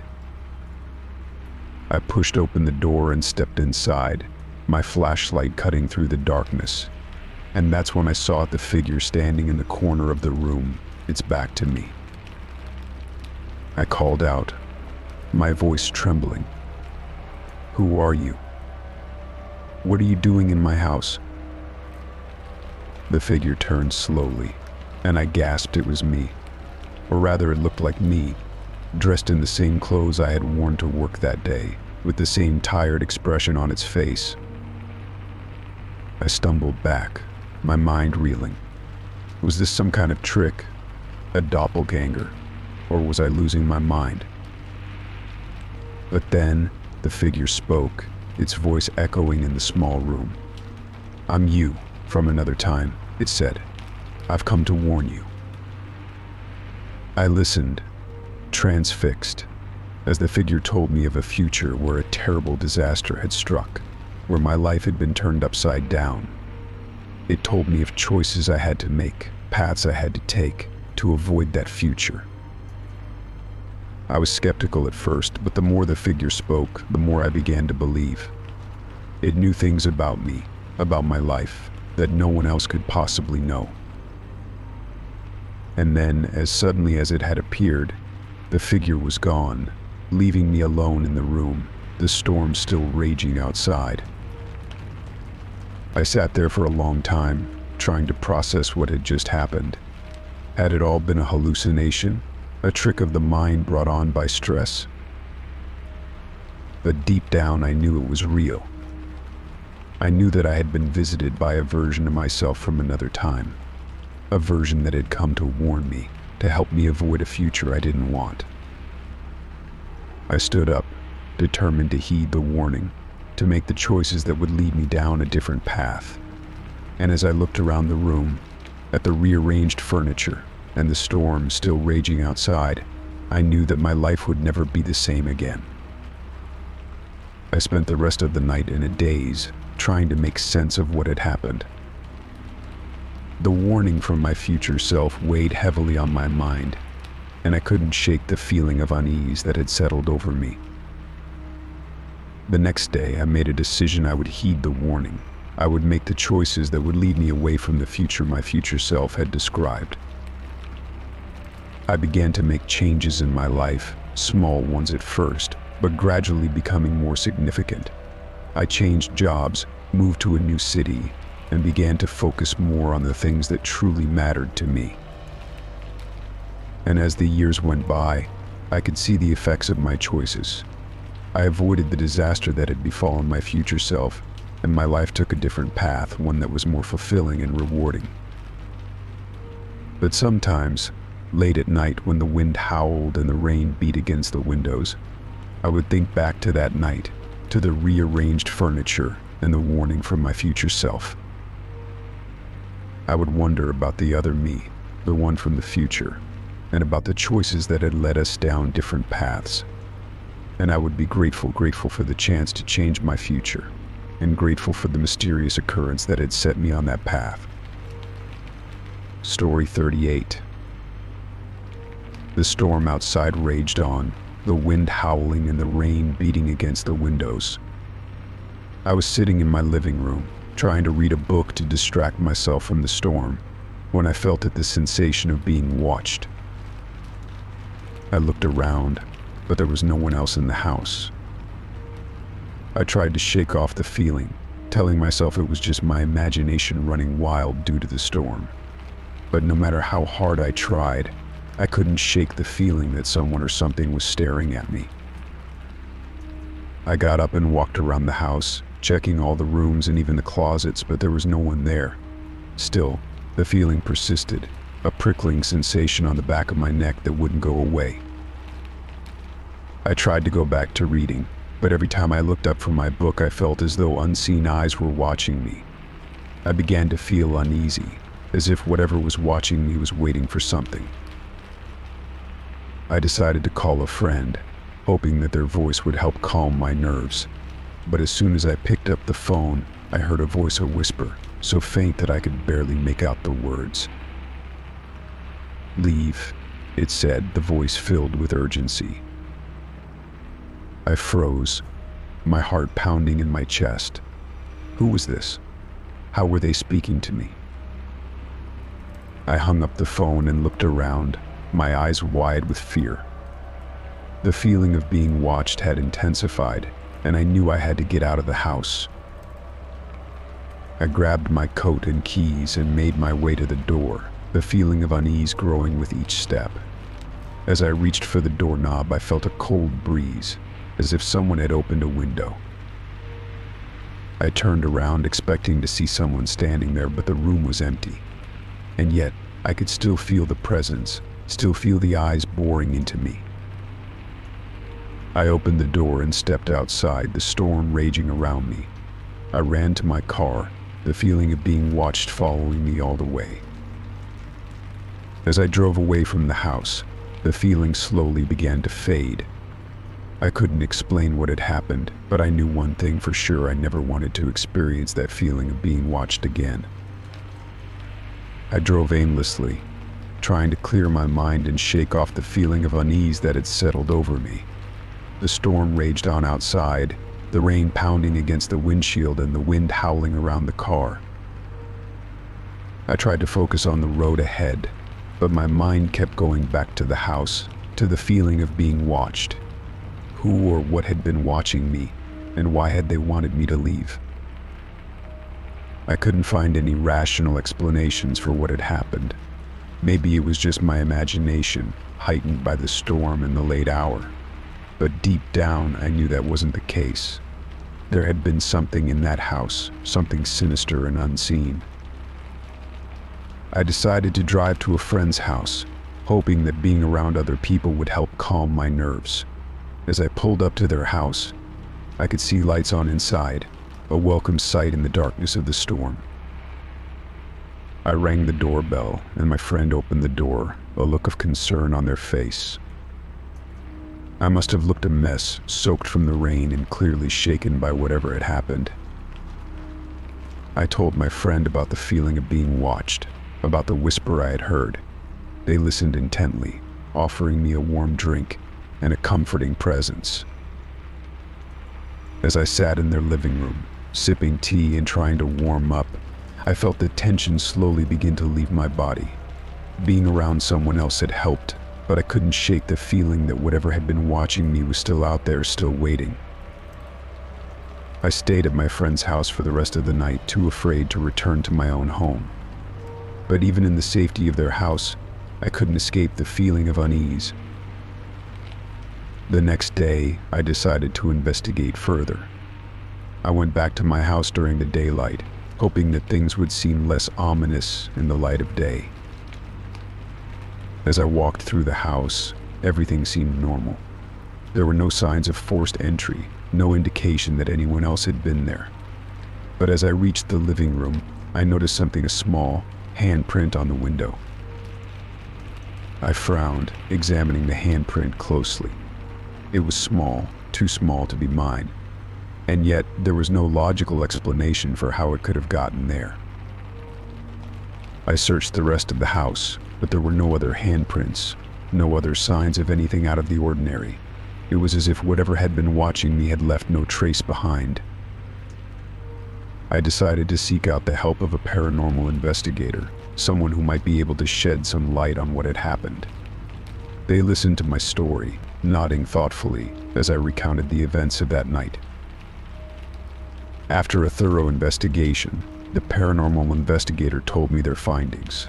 They believed that my house was haunted, that there was a presence there that didn't want me there. I was shocked, but also relieved to finally have an explanation for what had happened. The investigator suggested that I perform a cleansing ritual to rid the house of the presence, and I eagerly agreed. As I performed the ritual, I felt a sense of peace wash over me. Whatever had been watching me was gone, banished from my home by the cleansing ritual. I moved back into my house, grateful to finally be free of the feeling of being watched. But even now, years later, I can't shake the memory of that night, of the unseen eyes that watched me from the darkness. Story 39. The sound of rain pounding against the windows filled the house, creating a soothing backdrop to my evening. I had always loved rainy nights, the way the world seemed to quiet down, the cozy feeling of being indoors, safe and warm. But this particular rainy night was different. As I walked through the hallway, something caught my eye, a door that I was certain didn't exist. I stopped in my tracks, staring at the door in confusion. I had lived in this house for years, and I knew every nook and cranny. There was no way I could have missed a door. Intrigued and a bit unnerved, I approached the door and tried the handle. It didn't budge. The door was locked. I frowned, trying to make sense of it. How could there be a locked door in my house that I had never seen before? I decided to investigate further. I went to get a key, but none of the keys I had fit the lock. Frustrated, I tried to force the door open, but it wouldn't budge. As the storm raged on outside, I became obsessed with unlocking the door. I spent hours trying to pick the lock, trying to find a way to open it, but nothing worked. Days turned into weeks, and still, the door remained locked. I couldn't stop thinking about what could be behind it, what secrets it might hold. I began to dream about the door, about what lay beyond it. In my dreams, I could hear whispers, faint and indistinct, urging me to find a way to unlock the door. I woke up one night in a cold sweat, the sound of rain still pounding against the windows. I knew then that I had to find a way to unlock the door, no matter what it took. I searched the house, looking for any clues that might help me unlock the door. And that's when I found a small key tucked away in a forgotten drawer. I rushed to the door, my heart pounding in my chest. I inserted the key into the lock and turned it. With a click, the door swung open. I stepped into the room, my flashlight cutting through the darkness. The room was small and cramped, filled with old furniture covered in dust. But it was what was on the walls that caught my attention, strange symbols, painted in red, covering every inch of the walls. I approached the symbols, trying to make sense of them. They were unlike anything I had ever seen before, intricate and mysterious. As I studied the symbols, I felt a presence behind me. I turned around, shining my flashlight into the darkness. And that's when I saw her, a woman, standing in the corner of the room, her eyes wide with fear. I tried to speak, to ask her who she was and what she was doing there, but no words came out. I was paralyzed with fear, unable to move. The woman spoke, her voice soft and trembling. She told me her name was Emily, and that she had been trapped in the room for years. She told me a story of how she had been lured into the room by a man who had promised her riches and power. But when she entered the room, the door had slammed shut behind her, trapping her inside. She told me of how she had tried to escape, of how she had screamed for help, but no one had ever heard her. She had resigned herself to her fate, living in darkness and solitude for years. I couldn't believe what I was hearing. How could this woman have been trapped in the room for so long, without anyone knowing? But as I looked around the room, at the symbols on the walls and the dust-covered furniture, I knew that her story was true. I helped Emily out of the room, bringing her into the light of the hallway. She blinked against the sudden brightness, tears streaming down her face. I called the police, telling them about Emily in the room. They arrived quickly, taking Emily into their care and beginning an investigation into the room and its origins. As I watched them lead Emily away, I couldn't help but feel a sense of relief. I had unlocked the door, I had uncovered the room's secrets, and I had helped Emily escape her prison. But as I stood there, watching the police drive away with Emily, I couldn't shake the feeling that there was more to the room than met the eye. What other secrets did it hold, and what other mysteries lay waiting to be uncovered?